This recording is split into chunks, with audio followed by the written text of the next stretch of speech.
Totally 41 now.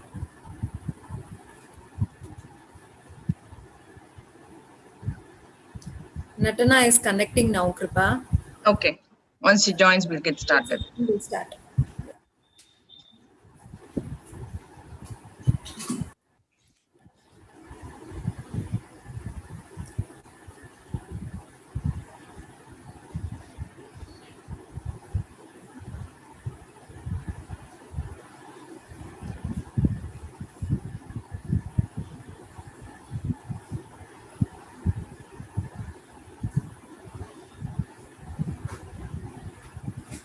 Hi, Lakshmi. Hi, Natana, are you there? Yes. She's here on the dot. All right. Okay. I request we're getting started, okay? I request our President Rotarian Sri Lakshmi Bansildar to call the meeting to order.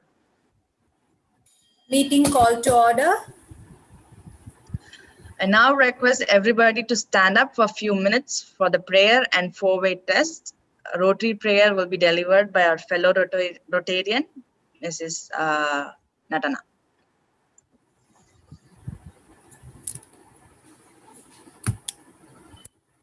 Good morning, everybody.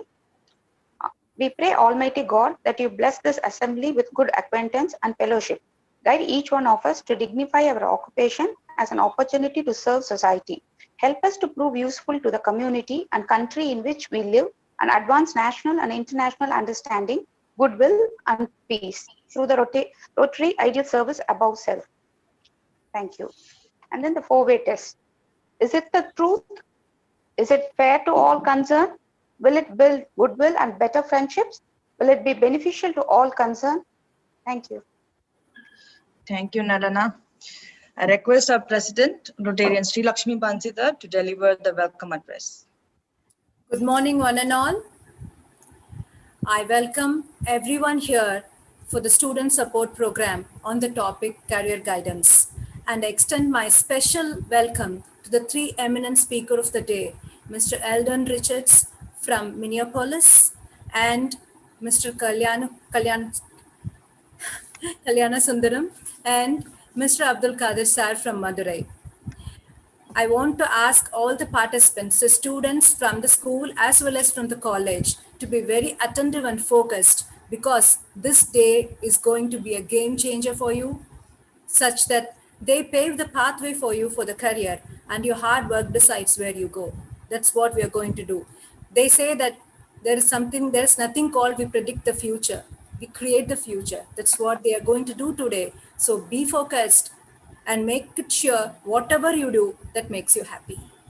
I'm also eagerly waiting to hear the career guidance speech from the three eminent speakers, and I thank all the participants, particularly the participants from the school Saurashtra Girls Higher Secondary School, BKK Playgroup School, and Kasturbai Gandhi Corporation Girls Higher Secondary School, and the college students from Buckboard College. Thank you so much, and I'm waiting for the enlightening speech from the three eminent speakers. Thank you. I would like to introduce the first speaker of the day, Mr. Eldon Richards. Eldon Richards is the CTO at International Decision Systems, the leading provider of software to the equipment leasing industry. Prior to his current role, Eldon served in senior technology leadership roles at Recondo Technology, Patient Point, and Optum. In these roles, Eldon has led the transformation of several technology organizations, has helped create numerous new software products, and has introduced advanced technologies such as deep learning and natural language processing to his companies. Eldon received his Bachelor of Science in Computer Science at the University of Utah and his Master's of Business Administration from the University of Minnesota.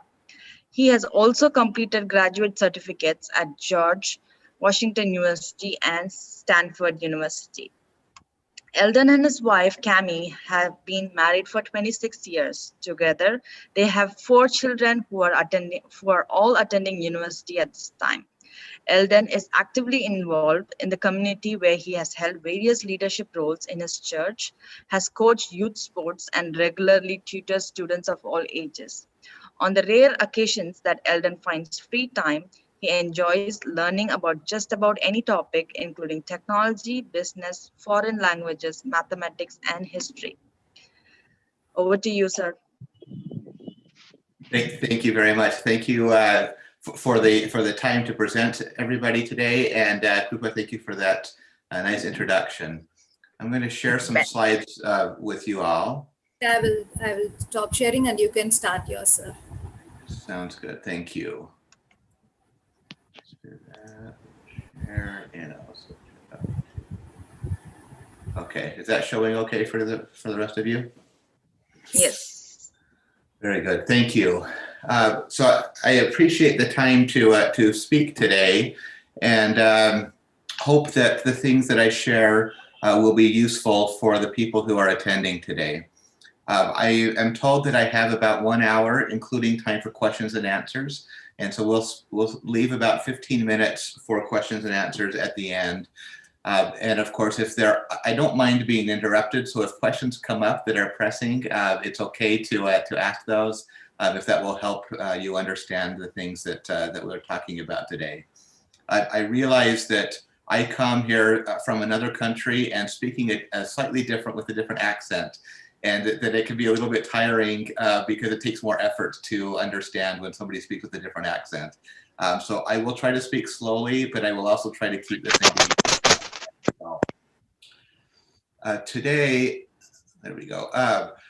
I don't have a strict agenda that I plan to follow, but there are a few themes that I would like to talk about, and I'll tell some stories and share some experiences that I hope will help cover these themes.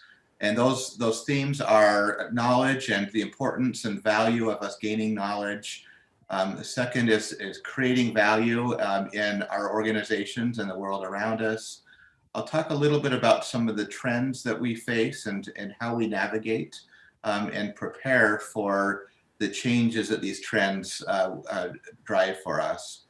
We'll talk about morals and ethics as the things that I'll talk about are mostly business and career related, but we certainly should always make our decisions in a moral way as we go. And I'll share some practical advice and then talk a little bit about the legacies that we leave. Now, I don't have a separate section for each of these themes, but I'll try to weave all of these things together as we speak. Let's see, there we go. So to start, I'd like to share a little bit of history and talk a little bit about how I have come to where I am today. And this picture that I'm sharing shows 2 of my grandparents.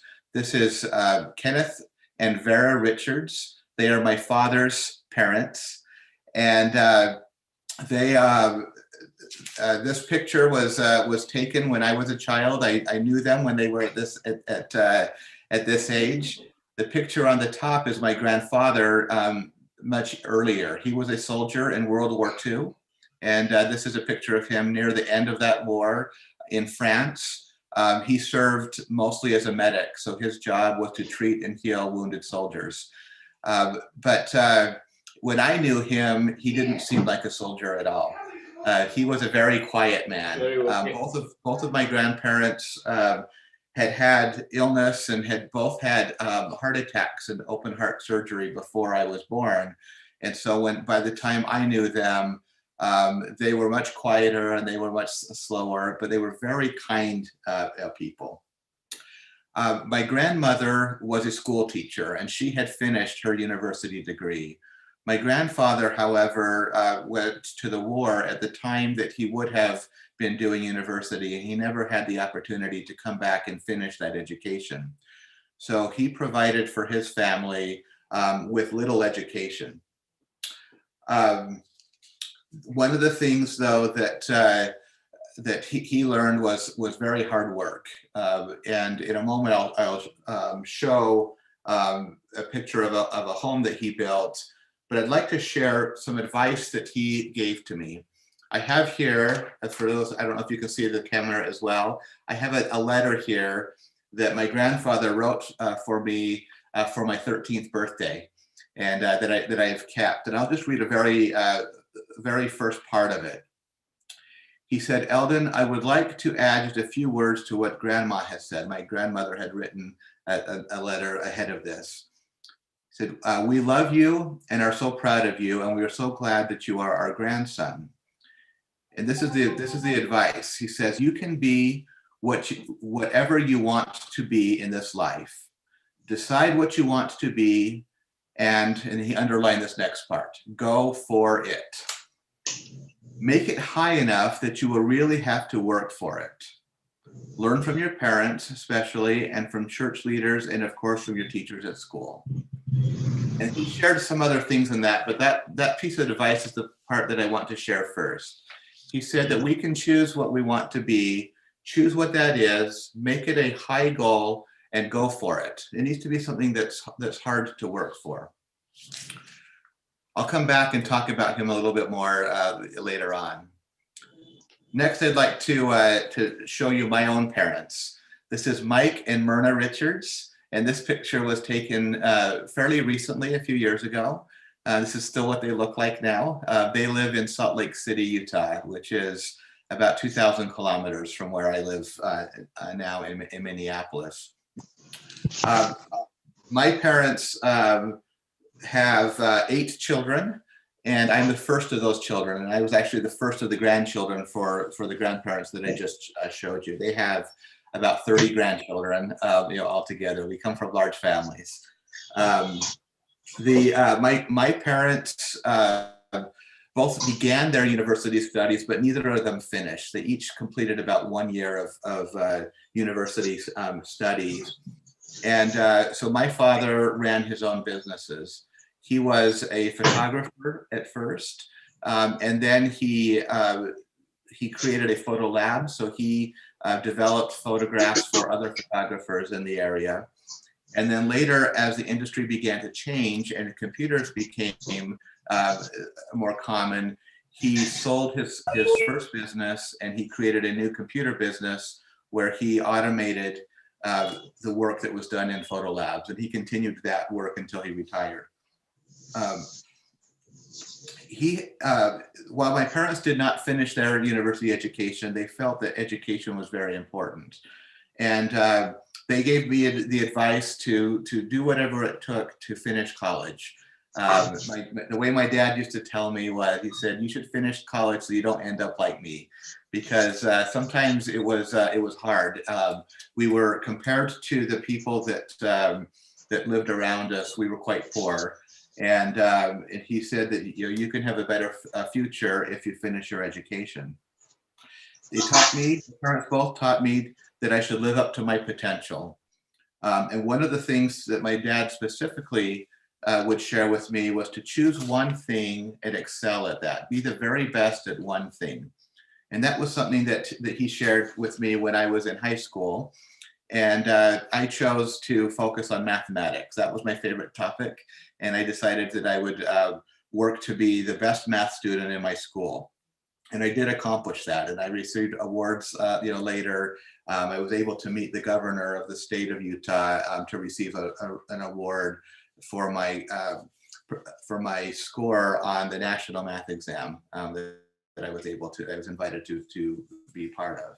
So that was good advice from my father, and it's one of the things that has really helped me continue with my education.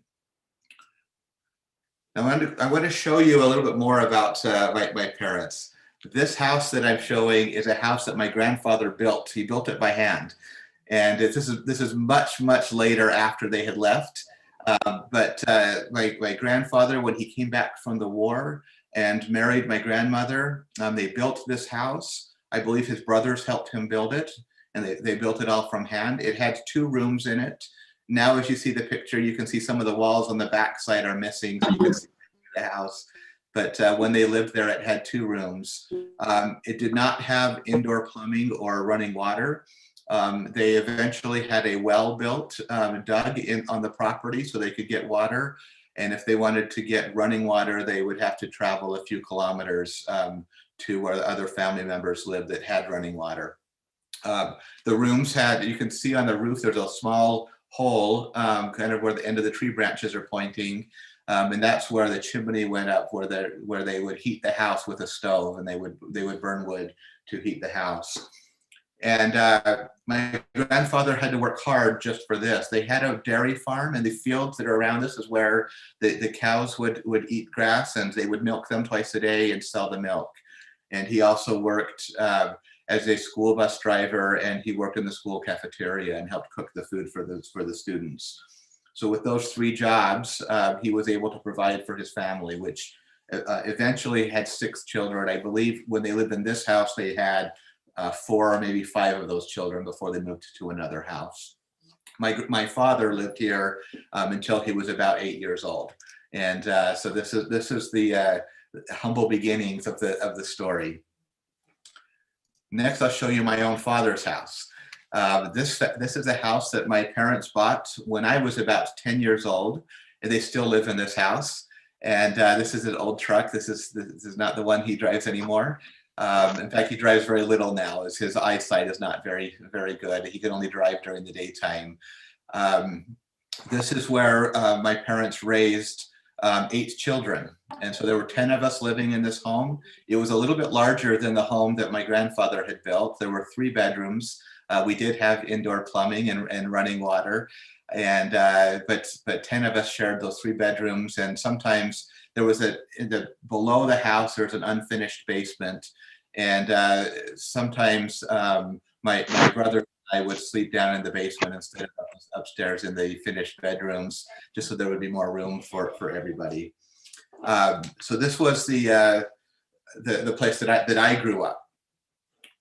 Next, and I won't spend a lot of time talking about these, but this is the next generation. And these are some of the homes that I have lived in. The one up in the top left is where I live today. And this is where I'm broadcasting from. And you see there's a big difference here. These other homes, Krupa, I don't remember if you ever came over to my home in Florida, but the top right and the top center are that house that we built in Florida, and the one in the bottom left is the one in Colorado. My life has been different than my parents and than my grandparents, in part because of education and the legacy that my ancestors gave to me. And it's included the ability to live in different places and to work for different companies in positions that earned more money. And it gave me the opportunity to share experiences with my children that otherwise they would not have. Now, I'm just going to click onto the next one real quick. This just shows 3 of those, right? So my grandfather's house, my father's house, and one of the ones that I have had. The point here is not about houses. It's about the power of education. And while my grandfather and my father, for various reasons, were not able to continue their education to university, the teachings that they gave me allowed me to finish mine, and there was a difference in there. Earlier we talked, Sri Lakshmi talked about creating the future. And one of the things that we can do to help create a better future is to focus on our education. Now I'd like to share, first of all, that houses are not that important. It's nice to have a nice place, but the things that we own and the place that we live are really not that important. There are things that are much more important, and I'll share more of those towards the end of my presentation today. But there is power in education. So I'd like to share this information, which was taken from a website showing the relative earning power by education level in India. And I've done this before in the US, and the results are very similar. The graph is very similar in both countries. And so if I were a student right now and I was completing the 10th standard this year and deciding whether to continue school or to go to work and to stop my education, it would be important for me to understand the difference. On average, and this is not showing inflation, this is just showing in 2012 when this data was collected, what the average income per month in rupees was for people who had completed their 10th standard. And it shows then what the average would be for those who finished the 12th standard. And there's a 33% increase. And that 33% increase continues for the rest of a person's working life, for maybe 40 or 45 years, depending on when we finish school and how long we continue to work. And so that 33% increase is what one could continue from that point forward. If I was, on the other hand, towards the end of my 12th standard and deciding whether to go on to college and to graduate, there's an even bigger difference. And it takes a little bit longer to get that degree, but there's a 66% increase, up above 20,000 rupees on average for people who complete that. Now there can be bigger differences, which I'm not showing in this graph, based on the area that we study and the quality of the school that we are able to get to. There can be even greater variability. But on average, for choosing to continue to the 12th standard, there was a 33% increase, and to continue past that to finish college, a 66% increase, which combines to be 121% above the 10th standard. So it's very valuable. One of the most important things that I've learned in my life is that education is the best investment that we can make. The same money that I could have earned during the 2 years between the 10th and 12th standard, if it was invested, would never give the kind of return that 33% more income for the rest of my life would get. Or the money that I could have earned between the 12th standard and graduated from college would never come close in its investments to the 66% increase that would be gained for the rest of my life from having that education. The houses that I showed you earlier are an indication of that, of the difference. Let me add a little bit of data to this chart as well. The green part of the chart that I just added in shows the same data, but from an earlier time. This was from 1999 and 2000. And you see there were still increases for education, but they were lower at that time. By the way, the difference between the green and the blue is inflation. In India, during this time frame, there was an average of about a 6% inflation rate, and that shows that's why the blue bars are taller than the green bars. But more important,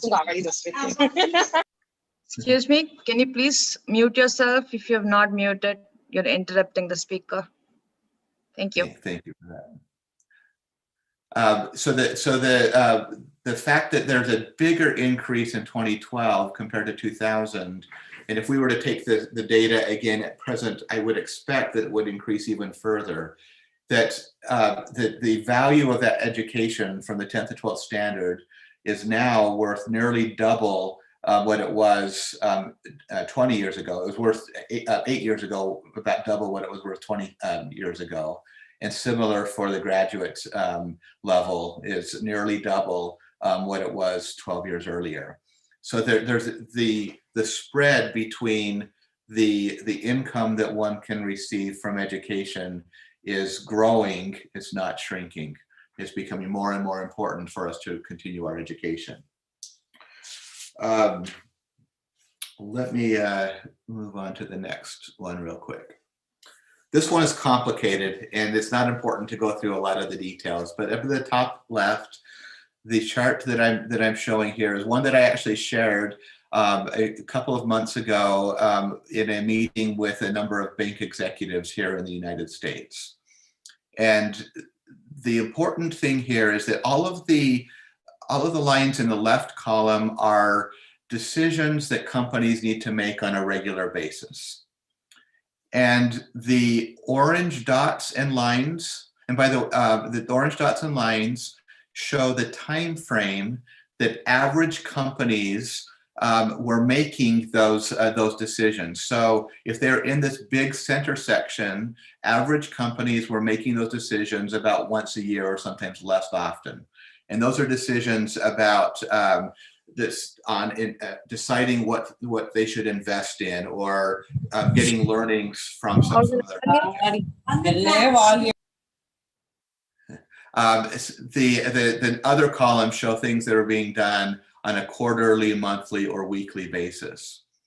So you see that the orange, the average companies were all, most of these decisions were being made roughly on a yearly basis, but they were moving to do that more rapidly. The dark blue or almost black dots and arrows show what the top 10% of companies were doing. And we can see in every case that the top 10% of companies were making these decisions on a faster basis. And by the way, the light blue here, this data came from a study that was done at the beginning of the pandemic, or during the early days of the pandemic. And as we were all making massive changes in our organizations, many organizations needing to figure out how to work online and to work with their customers online, so it would not be personal contact, it would not require travel. So the demands for COVID were to make these decisions much faster even than the top companies were making. What all of this really means is that there are always changes going on in our world, and the top companies, the ones that are the most successful, are generally those that are able to do change faster. And because they're moving faster, they're pulling all the other companies along. They have to move faster as well.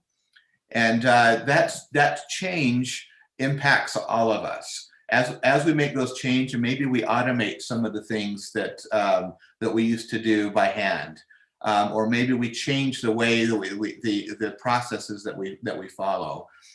Maybe we change from doing, in my industry and with my own background in software development, during my career, we went from, in the US, doing almost all of our software development here in the US to globalizing that, and now a very large portion of our software is developed in India, and so that was a major change, for us as well. That the rate that the world is changing is accelerating. It's getting faster each generation and each year. And so one of the important things for all of us, for career advice, is to know that change is always occurring, that it's changing faster, and that we must not only just finish our education, but we must continue to learn. One of the recommendations that I make to my employees and to my children is that it's important to continue to be a lifelong learner, and to spend a little bit of time every day, every week, learning things that will help you remain relevant and to be able to do new things. And I recommend that after finishing college, to continue that learning for 30 or 60 minutes every day. Now, when I showed you the pictures of my father and talked about his own career, while he did not finish college, he was a lifelong learner, and his ability to create a computer business was evidence of that. The computers were a new thing in his generation, and personal computers came around at the time that he was still young in his career, and he was able to learn how to build those, how to program those, and use those for business. So that was good use of his continuing to learn and adapt to the world that was changing. Let me move on to another piece of practical advice. Well, my father taught me that I should choose an area and aim to excel in my chosen area. And I feel that that is important. I've added to that in what I teach my children and my employees. And that is to also, once you've chosen the first area to excel in, to then start building breadth into other areas. The diagram in the top right shows a few of the areas that I have focused my own learning on. The top one in software is where I did my original college degree, is in computer science. Leadership on the left was something that I've learned at work, and also I learned about when I did my master's in business administration. I learned about business leadership and business management. And most of my career has been spent in the US healthcare industry. So I've learned about that area. And of course, there are many others. Krupa mentioned a few of those in the introduction. There are many other areas that I have aimed to continue learning in. And the important part of this is that when we gain breadth, after we finish college and continue to learn and maybe go on to get more education or to learn on our own and to learn on the job as well, is that we can create a unique niche. In the center of all this, where all three circles overlap, is a set of skills that I have that is somewhat unique. Not very many people have experience in all three of these. Or if I added the other things, which are too complicated to show on a single diagram, that creates a more unique niche for that. And that means that when a company or other organization requires that set of things together, you're in a very unique position to create value for them. So in my own experience, late last year, I was an executive at Recondo Technology, another software company, and we sold that company to another company. And at that time, I could have chosen to stay working with them, but I was interested in doing a similar job for other companies. And because of that niche of software, leadership, and healthcare together, I had many opportunities. I had about 15 other companies that were trying to hire me because of that combination. And one of them had actually need for other very specific things that I had done in revenue cycle management, which was a part of the healthcare industry that I had focused on, and artificial intelligence was one of the things that I drove at Recondo. That combination was even more unique for them. And they were willing to pay a very large amount of money because they couldn't find anybody else in the entire country that had the combination of skills that I had put together. I actually chose to go somewhere else, and that goes to the another point which I'll make in a moment. Second point about this, though, is that each of these areas may be very valuable at times and less valuable at other times. So when I was doing my college education, when software was developed in the US for the US, and we didn't do anything offshore back in the 1990s, we did very little offshore at that time, having a degree in computer science was very, very valuable. But at the end of that decade, at the end of the 1990s, we had what we called the dot-com bubble bursting. And that was that investors were no longer interested in putting as much money in technology companies because they realized that they weren't all going to grow as fast as they had hoped. And it was also about the time that software offshoring became much more important in the world. And so the demand for software programmers was declining at that time. At that time, I was working on gaining experience in leadership and business. And I was also gaining experience in healthcare industry. And actually for a period of time, I moved away from software and just used these other two, leadership and healthcare industry, to do other jobs in a large healthcare company in order to continue to work. And later, as software continued to grow, even with the amount that we do in other countries now, the three areas came back together and created the original niche. But the point is that by gaining experience in multiple diverse areas, it provided insurance so that when my primary area was not doing well, I still had other ways that I could create value for an organization. So that's the second reason for gaining breadth of knowledge. The third one is for mobility. Mobility meaning that I can change and get different experiences and work in jobs that maybe don't need all of the skills, but that use some of those skills. So, I told you about my experience at the end of last year when I was leaving Recondo Technology to start a new job, and I came to my current company, IDS. And I was very, very excited about IDS for a few reasons that are not that important for today's presentation, but it was one that I really hoped to get. They're not in the healthcare industry; they're in the financial services industry. But I was able to leverage my experience in software and leadership and working with offshore organizations and artificial intelligence and some of the other areas that I built to still create value for them, even though I didn't have specific experience in the healthcare. And by leveraging those other experiences, I was still valuable enough for them to be willing to hire me in my current job.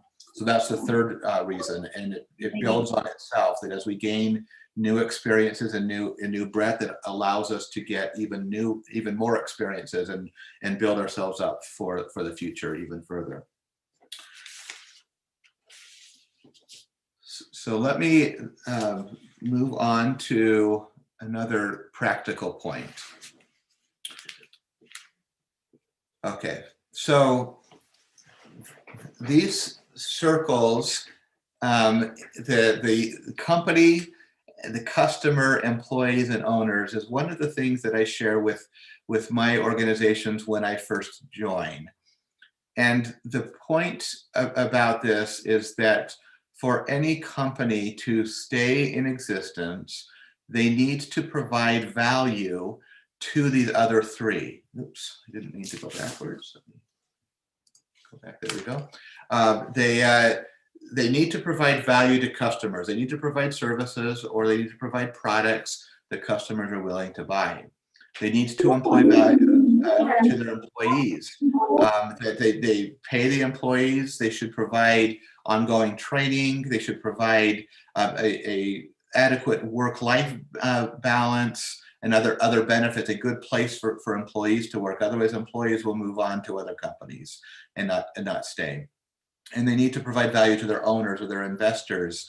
The investors have provided money for the company to exist and expect to get a return on that to get more money back than they put into the company to begin with.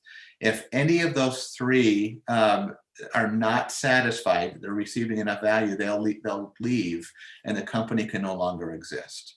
So that's a very important thing for all of our employees to understand, because our role is to help that company provide that value and to provide that balance. One piece of one thing that I've seen in my career is some of my coworkers have focused most on this little green arrow that points from company down to employees. They focus on what is the company providing to me. They focus on how much am I getting paid. They're focused on am I getting opportunities to advance and so forth. But the people who have progressed the best are focused more on this orange arc and where it says you. That if employees focus most on how do I create value for my company? How do I make sure that my skills are sharp? How do I ensure that I am producing high quality work? How am I ensuring that I produce a large quantity of work? How do I ensure that I understand what my company's customers need and what my company's owners need? How do I help my company if there's a crisis, and so forth? There are many things that the employees who focused most on those were always the ones that were rewarded the most by their companies. And this has been something that I've lived by throughout my entire career, is to focus almost completely on the value for the company and trust that the company and its leaders will recognize that and treat me fairly and provide for myself opportunities to advance and to have a good career. And that has paid off very well for me. I mentioned earlier that in gaining my education that I did a graduate degree in business administration. And that was only possible because my company agreed to pay for part of that. They actually paid more than half of that to make it possible for me to get that degree. And that was a special thing that they did. They didn't do for most employees because they saw that I was really focused on creating value for them. So that's another piece of practical advice. There's one other thing I wanted to share earlier that I skipped over, and I'm going to move back to an earlier slide. I'll come back to where I was. I meant to talk about it clear back here, and I forgot this point. When I talked about the value of education, I forgot to talk about the realization that for some people who are participating today, making that decision to continue education versus entering the workforce and beginning to work may be very difficult. It may be that your family is not able to pay for the school, or it may be that for other reasons that you need to continue to work, like my father had to do. So I want to share my personal experience and what it took for me to go to college. When I mentioned earlier that compared to others that I lived near when growing up, my family was fairly poor. My parents did not have the ability to pay for me to go to college.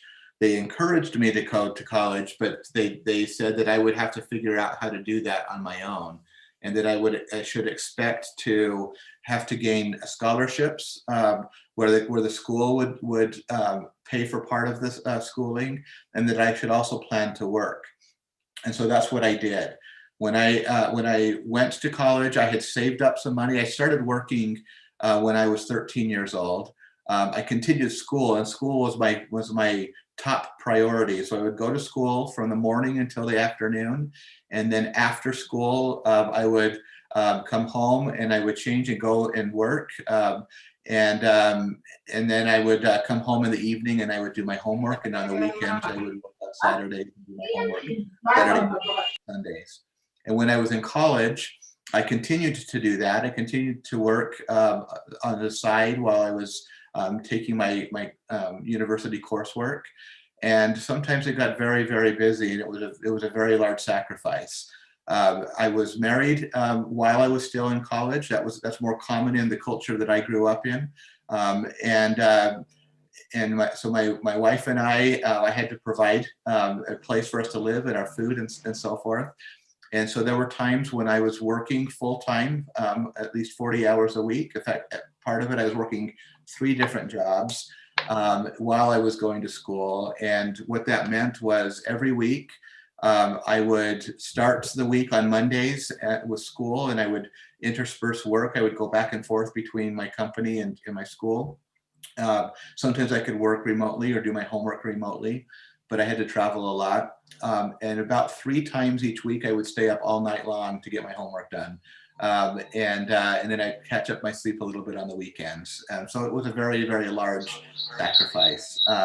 When I did my graduate degree, I mentioned that my company at the time paid for over half of that, which was very, very helpful. I still had to pay the other part of that, and I continued to work for the company through that time. So I also had a lot of extra time and late nights and overnight studying in order to finish that. So I share that experience because it's important for everybody to know that gaining this education and continuing this path is not always easy. Sometimes it's very, very hard, and sometimes we have to make hard sacrifices in order to continue with that path. But in the end, it is paid for itself. In the end, by having that education, I've been able to experience things in my life and have some of the luxuries in life that I couldn't have had otherwise. So now let me fast forward back to where I was. Sorry for missing that. So I would like to talk a little bit about legacy now. And you've seen some of these pictures, my parents and my grandparents in the bottom left and bottom center. My wife, Cami, and I are on the top left, and my children are in the bottom right. These are my 4 children that I've mentioned are all at university today. And actually 3 of them are now home. All their universities are online for the rest of the year because of the pandemic. And so 3 of them are here. The one in the bottom in the pink is currently doing missionary service for our church. And so she's away in another state in the US right now doing that. The things that I do for my career are, like I mentioned earlier, are not about the houses. It's not about the cars. It's not about wealth. Those are nice to have, and they enable other things. But what really matters is what we're able to do for others. And that includes for the children that I'm showing here and for others in the community. The other 2 pictures are from 2 of my trips to India. And Krupa, you probably recognize the person up here in the top center. Yeah, Sai. There's Sai, exactly. This was actually when I met Sai. This was on my very first trip to India back in 2011.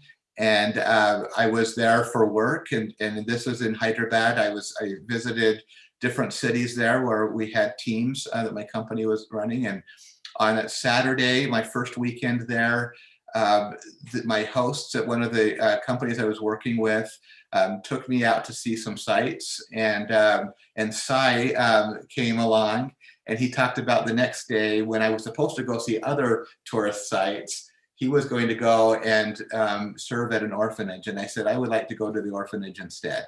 And so we changed the plans, and I went, and this was this visit, and they asked me, and you can only see a part of the picture, there. They asked me to address the orphans there, and I talked about education with them. So this is a picture they took while I was presenting in that room. The picture on the top right is actually some of the same children. Now the ones towards the back are the older ones. This was on a different trip. You can kind of tell where I am at the very top, in the center. I continued to work with them, and each time I would go to Hyderabad here, bring books to help with their education, both in English and Telugu. And then we would sometimes go do field trips, and so they could see some sites and learn from museums and different things that we did together. And those are the things that are important. The opportunities that 1 minute, Eldon. Can you? I'm not sure who's unmuted. we might need to mute some. Is it Maideen, sir? Ma'am? Yes, ma'am. Are you on mute? There we go. Okay. Thank you. Yep. So these are the things that are important. My career has allowed me to travel around the world, including to India and to other countries. And it's allowed me to have connection with people that I wouldn't have had connections with before. It's allowed me to provide opportunities for my children, including some international experience that they have had as well. So, oops, for some reason, sometimes when I touch my mouse, it goes backwards. So let's talk a little bit about the lessons the legacy that were passed on from my own ancestors. Remember, my grandfather said that you can be what you want to be and you should go for it. My parents and grandparents taught me that it's important to get an education. My father taught me to excel at one thing and to live up to my potential. All of my parents and grandparents and my other grandparents that I did not show today all taught me the value of working hard. And I've added to those. I've shared those same things to my children and to some of the other people that I've had the opportunity to meet around the world, including the ones in the pictures here. Those same lessons, plus to gain breadth after becoming an expert in one area, to start learning other areas as well, to be a lifelong learner, and to always focus on creating our value around us. To me, that's what's important in the end. It's what we can do for others, and not just for ourselves, that matters the most. So with that, I'll stop here and see if there are questions that anybody would like to ask.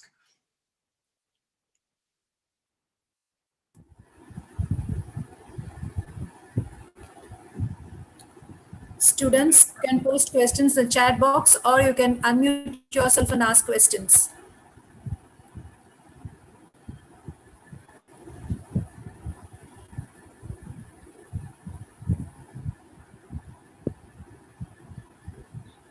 And I think I'm looking at the chat here. I think those are mostly just muting though, right?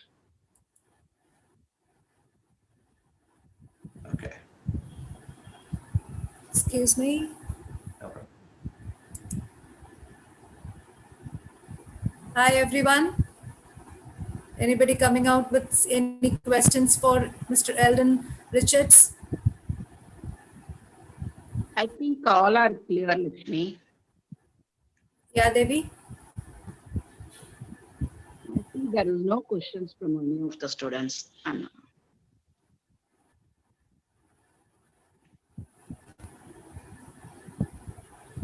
Eldon, this is Kalyan. One small question alone, you are speaking about the company's culture, right? So can you be more elaborate about the company's culture and how it plays an important milestone to scale up and grow, kind of? Yeah, our company's culture and being able to scale up and grow. One of the things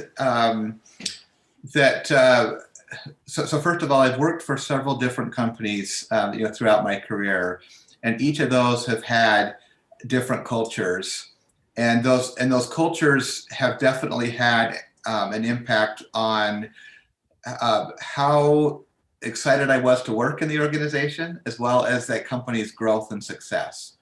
So early in my career, I was working for a company called Medicode.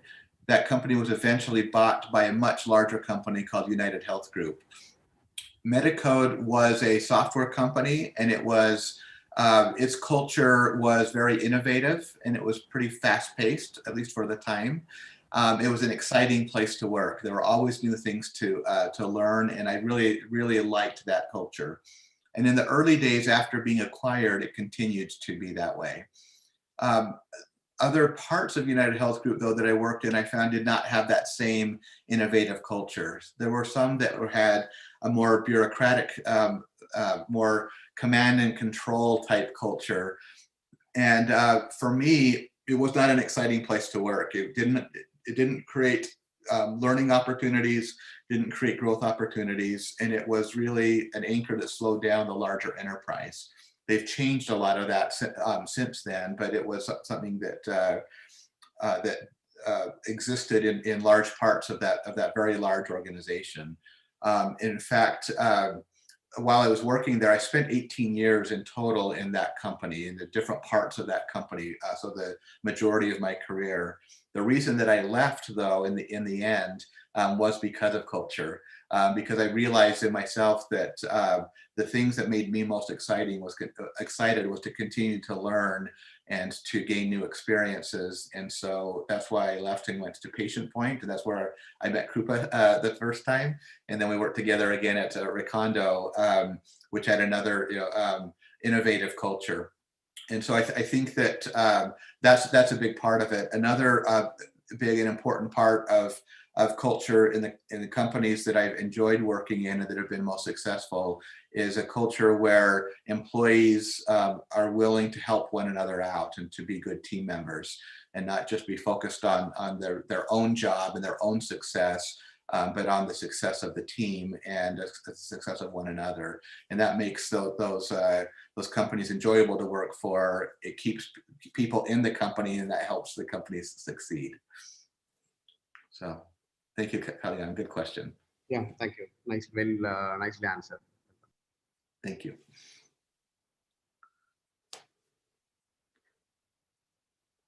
All right. Are there any other questions from any of the participants? Yeah. Hi, anybody else for QA session?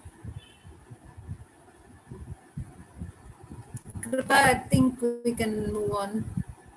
Okay. Thank you all. Thank you for the time. All right, thank you. I hope it was inspiring for everybody who joined the call and listened to Eldon. It was definitely inspiring for me to listen to Eldon's history. Now I request our president, and thank you so much, Eldon, for your time. And it was really, we were really fortunate to have you in our call. So I thank you very much. And now let's move on to our next speaker. I request our president, Rotarian Sri Lakshmi Bansidhar, to introduce our next speaker of the day, Mr. Kalyana Sundaram. Thanks, Kripa. Before that, I need to thank Mr. Eldon. In spite of the timing clashes and late night for you, thanks much for being with us and giving an enlightening speech for the students on career guidance. Thanks much. Thank you, Lakshmi.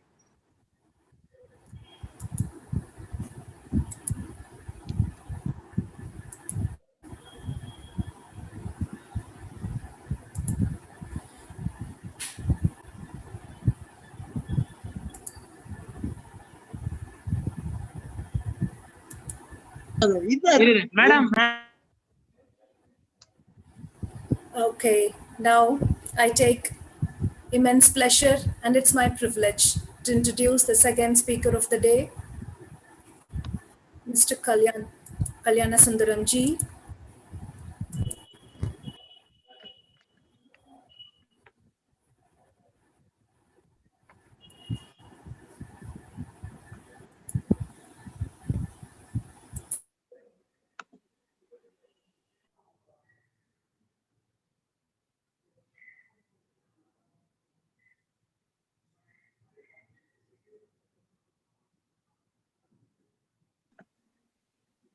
I think you're in mute, President.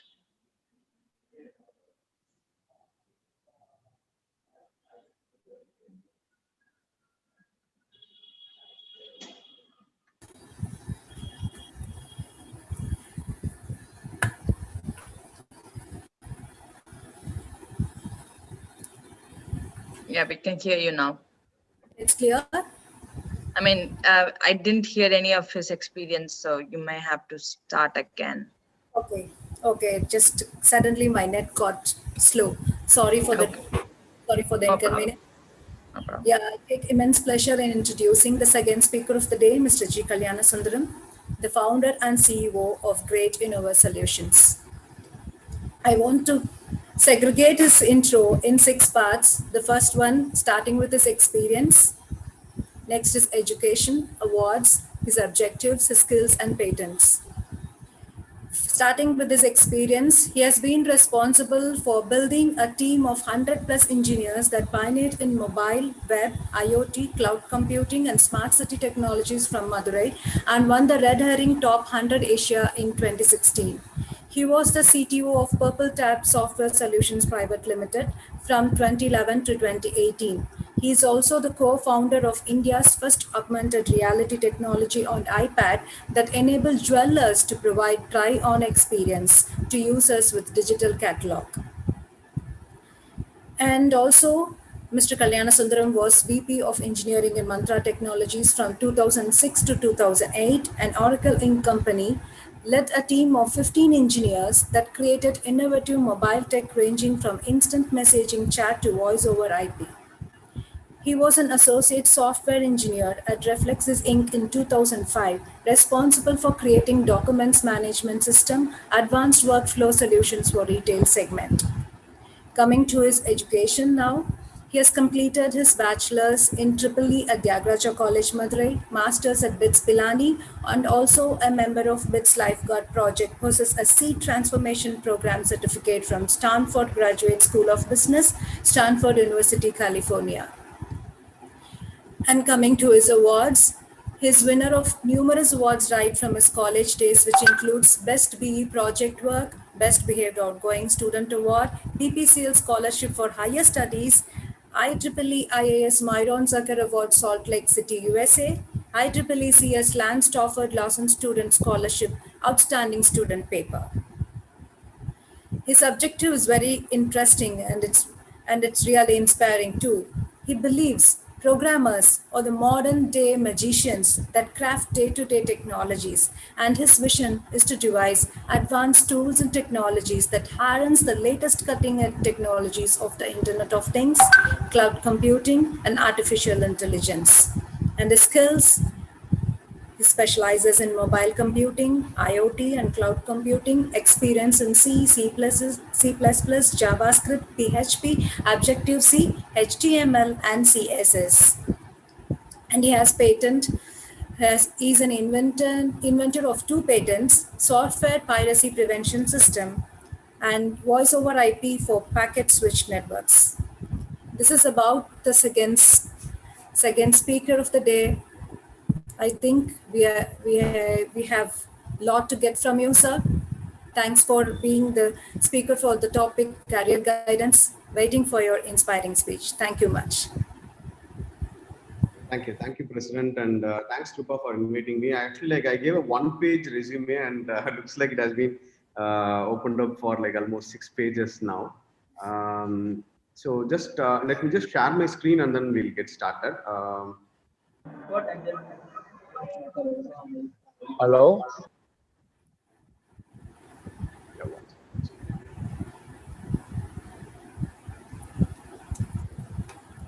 so I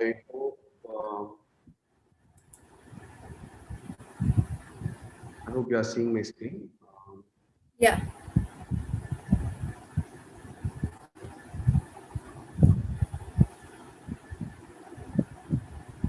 So Krupa invited me for a career guidance session. So I thought I will just brief upon a few points before. Once again, I'll just reshare my screen. When Krupa invited, I was, she wanted to give me a career guidance for college students. That's what she was invited me. So with this, I thought how I decided my career and how I can advise other students to take up career.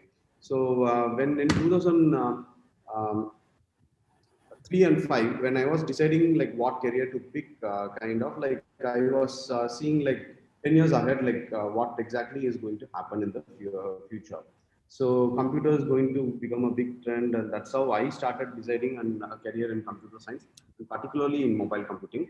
And at the time, in 2005, when I was specializing in mobile computing, everyone used to laugh at me because Motorola was the first mobile phone available, and it was a very bulky one. You need to carry it only in a suitcase. So with this, I still pursued my career in computer science and mobile computing. And today, mobile is a pervasive one. So today we cannot even live without mobile. So that is a scenario that we are in the current days.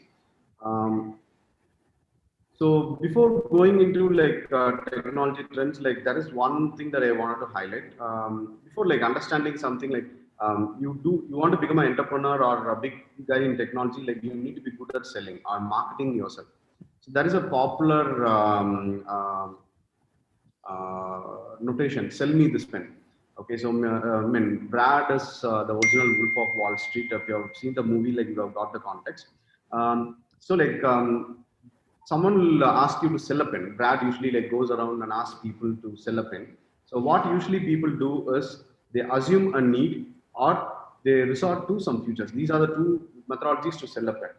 Okay, so that is a very niche shortcut that many people used to follow. Sell me that pen. When somebody asks that, you do me a favor, write your name down, and on that napkin or a paper, they'll be showing it. And they'll say I don't have a pen. So that is exactly the supply and demand, my friend, and you'll hand over a pen to sell it. So this is one way of selling it. So other way of selling a pen is what is your favorite celebrity or movie actor, actress, or sports person? And they will name the really famous person. And then they'll tell that this pen was given to me by them. And do you want to buy it? So that's again a way of selling it. And then third option is you sell it with ability to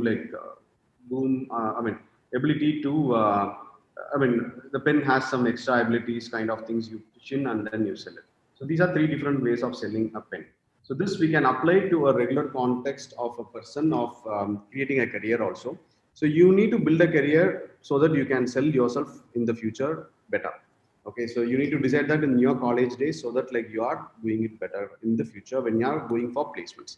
So that is exactly about the presentation that we are going through right now. So to have this happen, like I need to understand how human evolved. Okay, so you need to understand the different revolutions. The first major revolution that happened and lasted for almost 2.5 million years is the Stone Age. Like people were like either a wanderer or a hunter-gatherer. They were the bottom of the food chain, and slowly they started handling tools, and that enabled them to slowly grow to the top of the food chain. Okay, so and they also they are able to domesticate many animals, and not just animals alone, like even crops. Domestication of wheat and domestication of rice is one of the important aspects of civilization, and that was achievable because they were able to master fire. Okay, so these are these things led to the evolution of the human being, and this particular Stone Age lasted for almost 2.5 million years, and it was slowly for a brief period of say 5,000 years followed by Metal Age, where people started mastering metals. Okay, so that led to one more very important revolution, which is called as Industrial Revolution. So everything was made as a process, and the process was implemented in factories, and it was used to mass manufacture goods, starting from textile, from the automobile industry to everything. Like started using Industrial Revolution to take the common things to masses basically. So the Industrial Revolution lasted for 400 years, and we still do live in the Industrial Revolution, but in a very advanced manner. And the Industrial Revolution led to a lot of very good innovations, right from electricity to steam and engines, and then to even the current LED display, lamps and then displays. So the finally, like Industrial Revolution slowly paved way for one more advanced thing, which is the digital revolution, which we are currently living in. So as I told, like Industrial Revolution lasted for like 400 years, but digital revolution is only 50 years, and man have gone way ahead of what he was there like 2.5 million years ago. Okay, so that was possible because of the digital revolution, and today like it's starting to move towards advanced artificial intelligence and many other advanced technology. So I'll be briefing on few technologies which will give you an option in different engineering. Myself being an engineer, like I can guide you very well in engineering aspects. So I can give you some topics where you can decide upon like which engineering career you will be choosing basically. Okay, so moving on to the next slide. First, like let's start with the civil thing. Like one of the basic necessity of any human is having a house. Okay, so today world is moving from traditionally, man started living in caves, and then like slowly started moving to build up houses like mud houses, and then before mud houses there was even like he was able to build houses using wood and leaves, plant leaves and tree leaves kind of. So that slowly started evolving, and today like we are building multi-story buildings, and we are creating technological marvels basically. Okay, so to take it even one step further, the world is moving towards 3D printed buildings. So you don't need human to actually build something because it is a routine task and can be automated. So that's what the world is heading to. And the next major thing is eco-friendly sanitation. So today, like sanitation is one of the big concern for the entire world itself. Like we are just dumping our waste into oceans. So civil engineers are coming up with smart ways of sanitizing and also eco-friendly, making it very much eco-friendly. So it creates a sustainable future basically. And the third major thing is, we all were originally farmers. So today, like the civil engineers are helping along with agriculture engineers to create urban farming ecosystems. Like it can be multi-story agriculture or farming on your rooftops kind of thing. Like even one company from Madurai is actually pioneering in urban farming, Vaigai Agro Limited. Like they have launched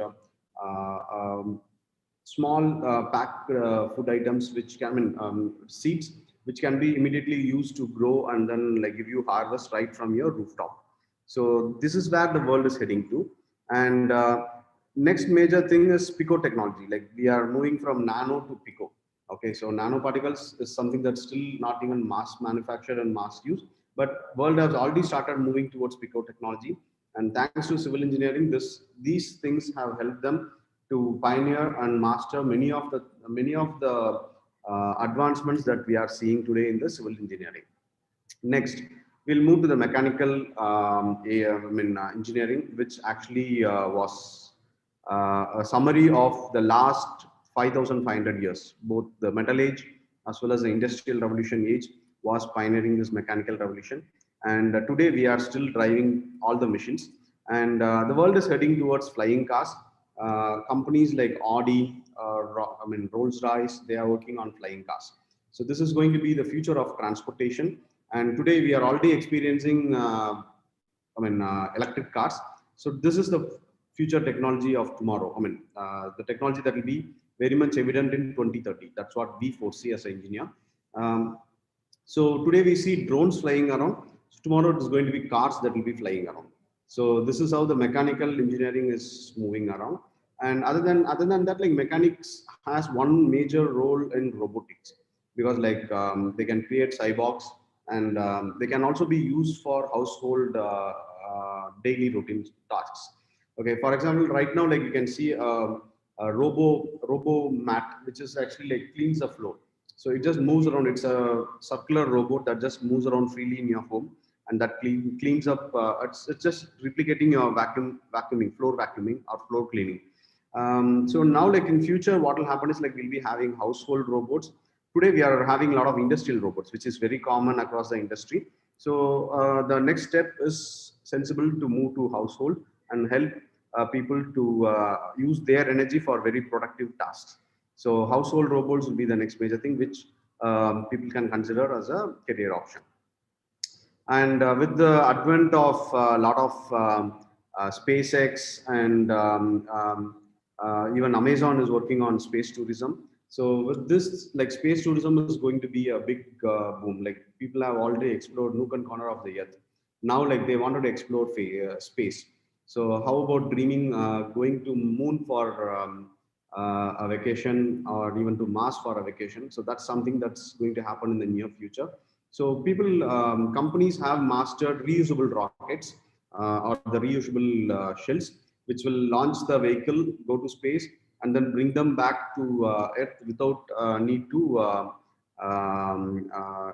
without any damage. So that helps reduce the cost of the space tourism, and it can be a mass happening very soon, kind of.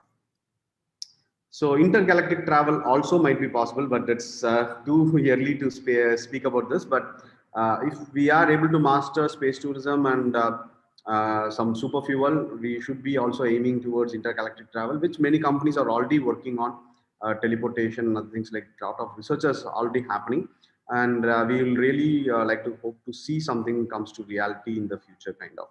So the next major is the electrical and electronic engineering. So as you can see, like today, everything is powered by electricity, and electronics is actually helping us communicate. Even today, we speak over a computer, over a Zoom. I'm sitting in my office and you're sitting and listening it from your home or college. So this is very much possible because of electricity, and electricity is moving, electricity and electronics is moving towards many advancements. So one of the major things that the engineers are working on are bionic implants. Right now you can see like pacifiers and heart implants, and even kidney implants are available. Filters are available for bionic implants. So tomorrow the world will be seeing bionic implants in the form of vision.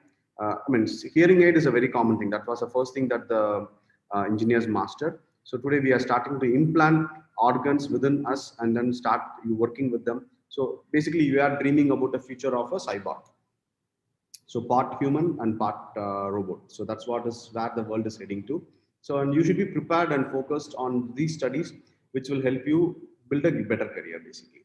So next major thing is the connected humans. Like today, the major, I mean, if you look at the last 2.5 million years, humans evolved to become what we are today because of the communication platform that we had.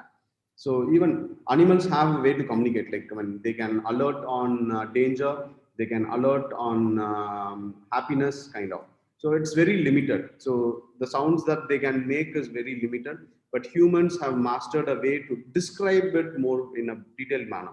So for example, like you consider like just 2 million years ago, like we were in a river and a lion is approaching the river. So one of the monkeys noticed it. It just alerts by giving a sound, and others know that there is some danger coming in and they just move out. But if human were there, I mean, humans, if happen to notice the same thing, they would be able to describe the danger, and from that they could have, they were able to describe from which direction the lion is approaching and how closer the lion is to the river. So this helped them save from the danger, and this also helped them to grow from the bottom of the food chain to the top of the food chain. So humans is, I mean, today we are all working on more on the connected humans, where like we don't have to even speak to communicate. Rather, like we just think, another person can realize like what we are thinking. So that is something that we are working on. I mean, many of the companies are working on, and today like it is an extended version of your messages. So you just send a message on WhatsApp to communicate to somebody else. Tomorrow you don't have to even type it. You just think about it. The others will get to know. So that is where the human electrical and electronics advancements are heading to. And self-recycling e-waste, that is one of the major things. Like today, everything is electronics components, and recycling them is a big headache. Like today, like e-waste generated are one of the major pollution causing agent, as well as a major health hazard for the entire ecosystem. And tomorrow, like many of the electronic components will be self-recycling. Once they reach their life cycle, they will automatically biodegrade, and you need to replace them with new components, or a new product will be coming in place, kind of. So such component self-recycling e-waste is also a big research area, and right now it is also starting to pick up a few of the components that are, I mean, currently like iPhone 12 has one of the self-recycling e-waste component. So more such components are really expected to come in mass production and mass usage. So superconductors. So today, like many of the electricity is lost because of the resistance and heat transmission. So superconductors can give you a lossless transmission for longer distance, and many of the companies are working on superconductor energy transmissions. So which is also very much possible in near future. So you don't have to connect your phone to a charger. Right now, like few wireless chargers are available. In the future, like with the help of superconductors and other charging or energy modes, you don't need to actually connect your phone or any device to a charger. Instead, it will be auto charging just on usage and on demand, basically. So that is something also possible in the future. And there are a lot of research happening in the superconductor area, and also like wireless charging area. People can pick up these topics, which will be a mainstream in 2030.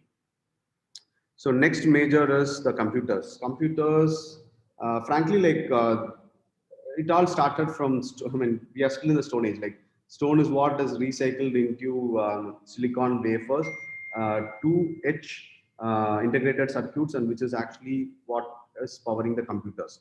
So today, ICs and microprocessor, whatever you call it, is what is powering the computers, and it's nothing but your sand. What exactly the computers are heading to, if you look at, like there are a lot of advancements happening, which is HCI, so human computer interface. So advanced HCI is one of the possible areas where people might be experiencing a lot of happenings coming in the future. So one of the major area that many companies are working today are mind-machine interface. So you just think, you can convert your thoughts into electrical pulses, and all you need to do is just think, and the computer will recognize what you think, and then it will take it forward. If you have followed Stephen Hawking, like he had a way to speak with his thought process. So there was an equipment that was built to read his thoughts and then communicate it in speech. Okay, so that is very much possible, and more advancements are happening, wherein like you, with a small implant, like you just become super thinker. Okay, so computational power is also exceptionally, exponentially increasing. And today, one major example is Apple has launched their M1 microprocessor, which has a system on chip, SoC they called it. It is a 5 nanometer wafer process, which will give you like so much exponential power that no other computer right now available can beat it with the lower end configuration itself. So that kind of computational advancements are happening, and so people are also advancing in a very lot of computational research is happening. And there is also a topic where quantum computation also might come into picture. So quantum computing is also slowly picking up, and a lot of companies are investing, right from Google, even Apple is invested in quantum computing. And quantum computers are one of the next major things that will help us to move forward.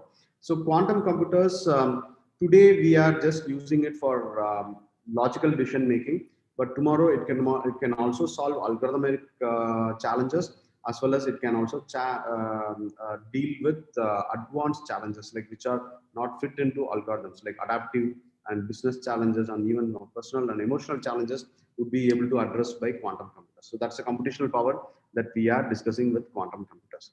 So so with this, these are not just only the industries, we just discussed about civil, mechanical, electrical, electronics, and then computers. So the world is not just limited to this alone. So there are more other industries that is available. So we'll just list out a few industries, and we'll see how the future is awaiting them. So healthcare today is heading towards predictive diseases. So right from your genome, today the world has been working on very advanced genome processing. So with this, you can see lot of genome mapping helps you to understand what kind of diseases might come for your genome pattern or your ancestral patterns and that will help you solve and become healthier by adopting to proper lifestyle and proper food style. Okay, so that is something that is very much awaited in healthcare. So apart from that, healthcare is also open to a lot of applications of robotics as well as artificial intelligence. So today, if you just take one example, Aravind Eye Care of Madurai is using artificial intelligence. They are working with Google on that. So what they do is they capture the retina images, which is called as fundus images, and they do image classification to detect glaucoma. So based on the retinal scan, just they upload that. When you don't have the doctor to be at a village to do this. So even a assisting nurse can go there. They can use their regular phone. You don't need any specialized devices also. A regular phone to do a retinal scan, eye scan. And that eye scan can be the phone itself will detect and tell you whether the person has glaucoma or not.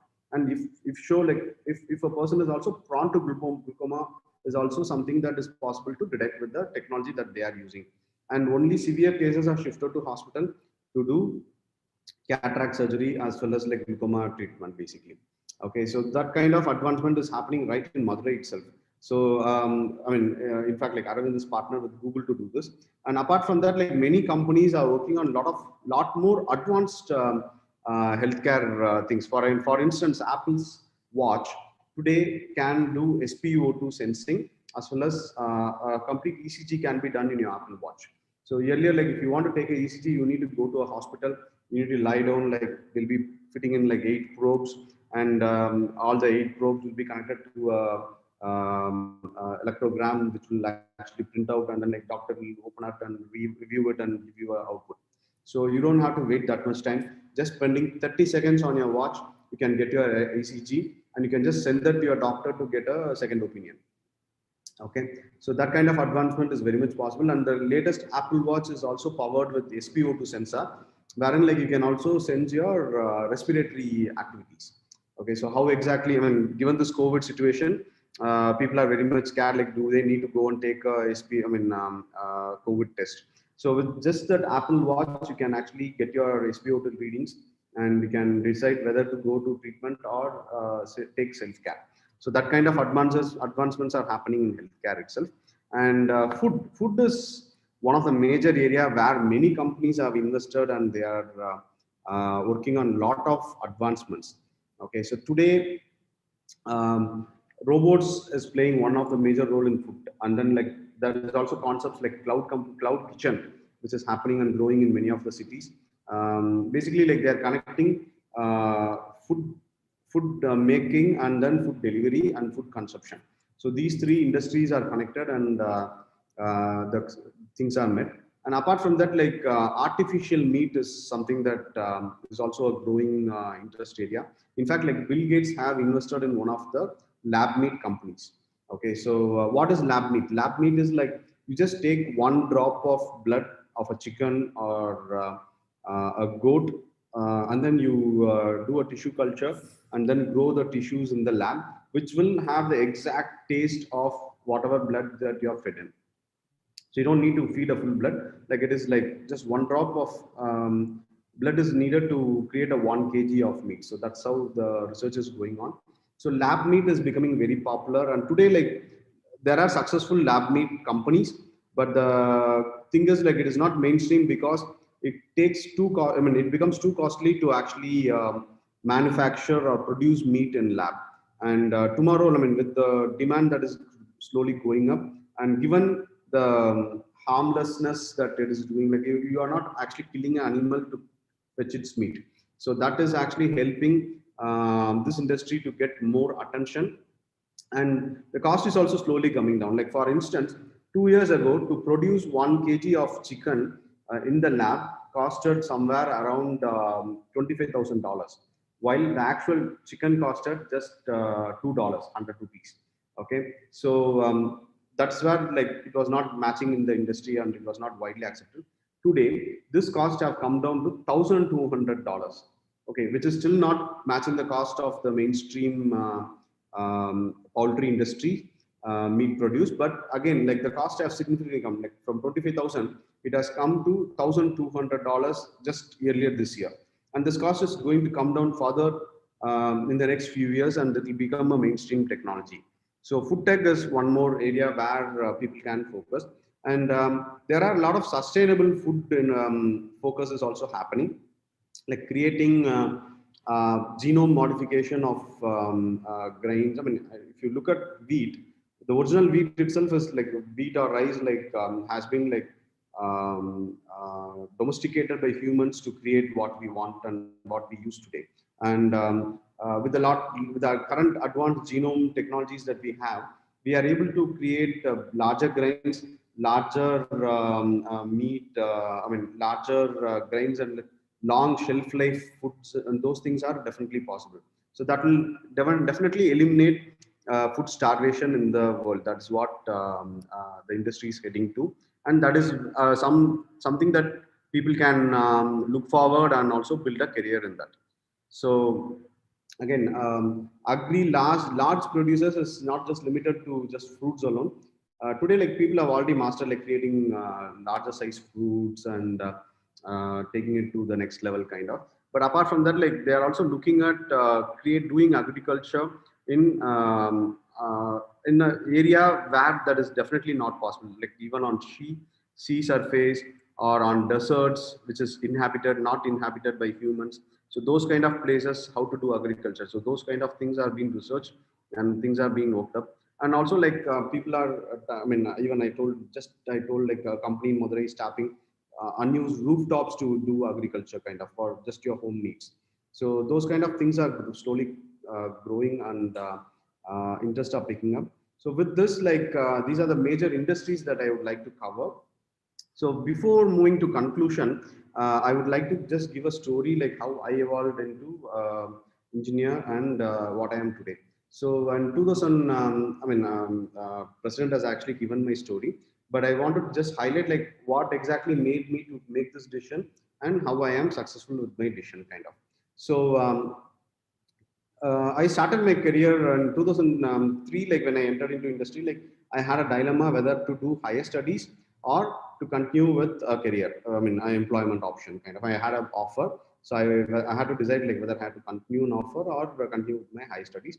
And continuing my higher studies was the wise decision. And in fact, like I skipped my final year to do my higher studies at BITS Pilani, and I eventually also converted that into ME program, which was fortunate. Like both the colleges like coordinated and helped me achieve this.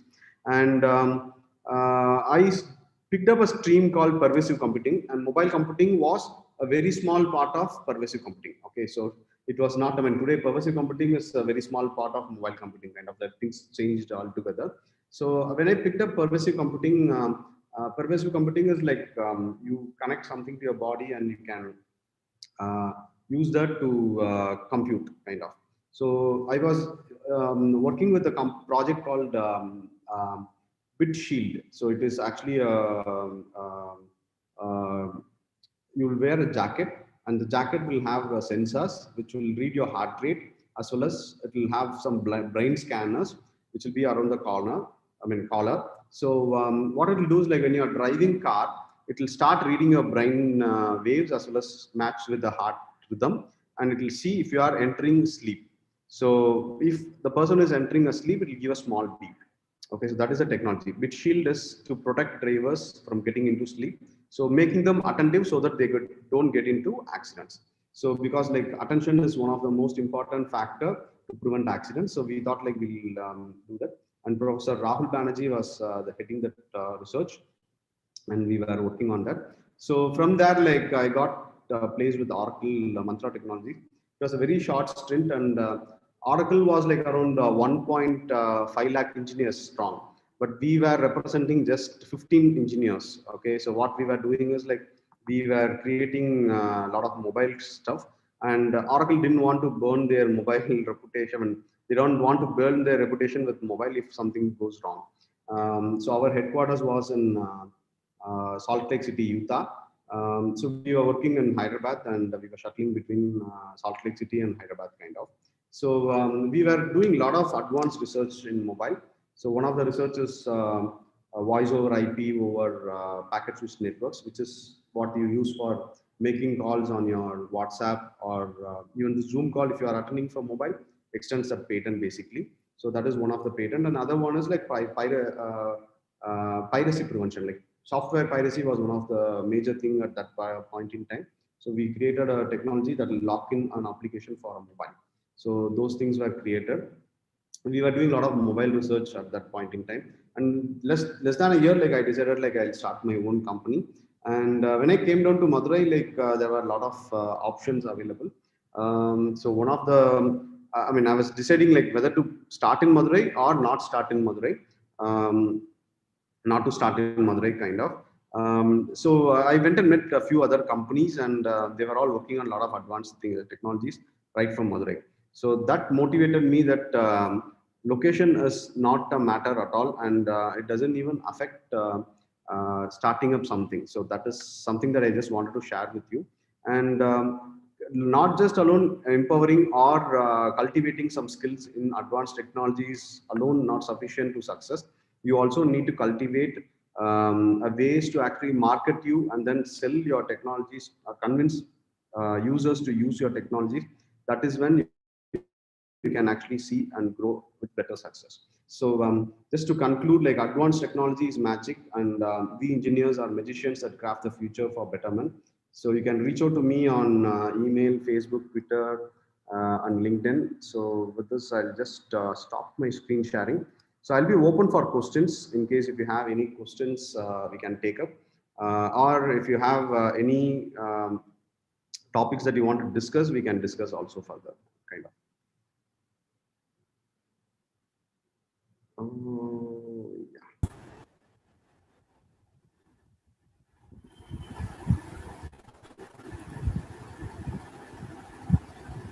So any questions, I can take it. Hi, participants. Any questions?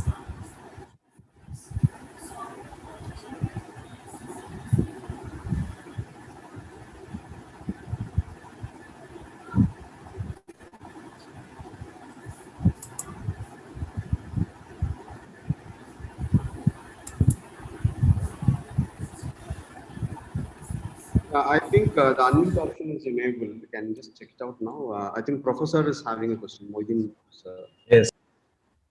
Yeah, tell me, sir. Well,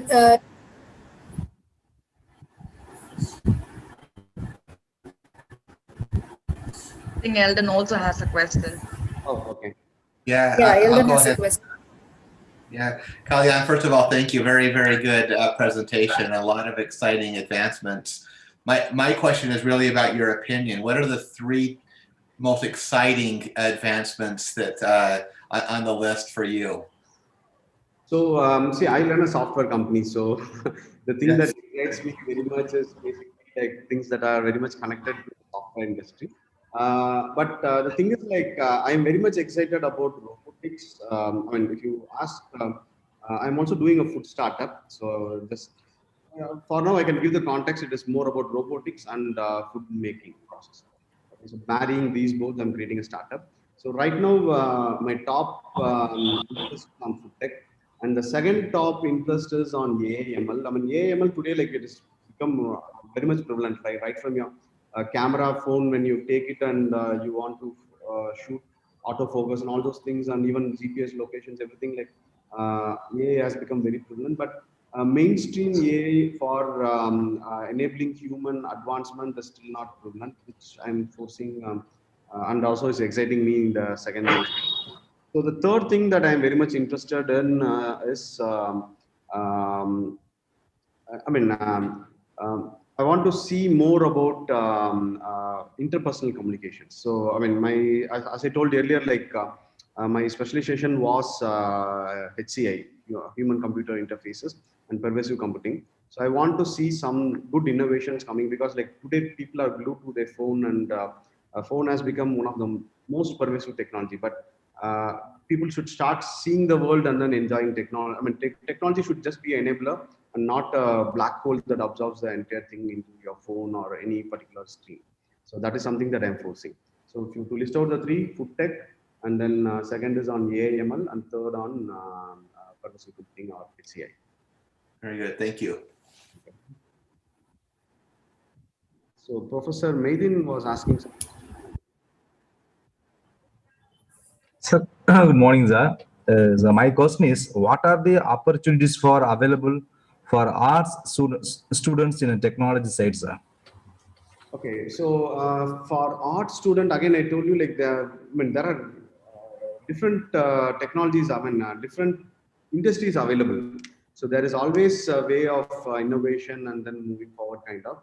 So if you take arts, like not just only limited to physics, maths, and today you also have computer science in BSc, kind of.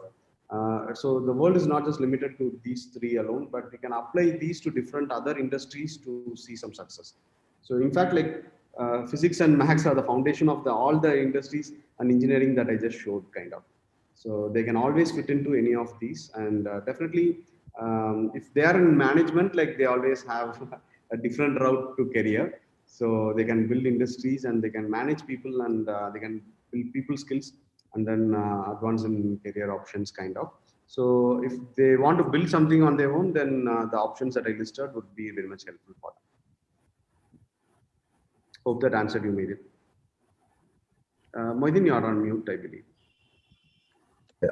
Yes, sir. Thank you, sir. Thank you so much. Sir, my name is Jamila Mina. Yeah, hi, Jamila. Sir, what is the role for English students in technology, sir? Because we have to earn in the future. We need money. Okay.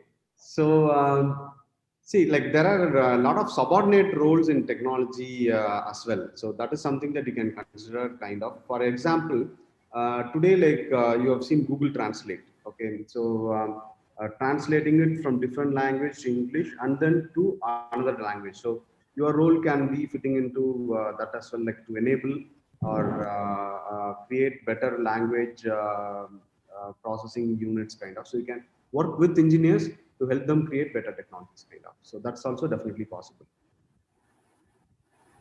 Thank you, sir. We don't have engineering colleges at all here. No, Kalyan, we have higher secondary school students and arts college. Okay, for school students, they have a better career option presented, but arts colleges, they can only play subordinate roles with whatever I have shown.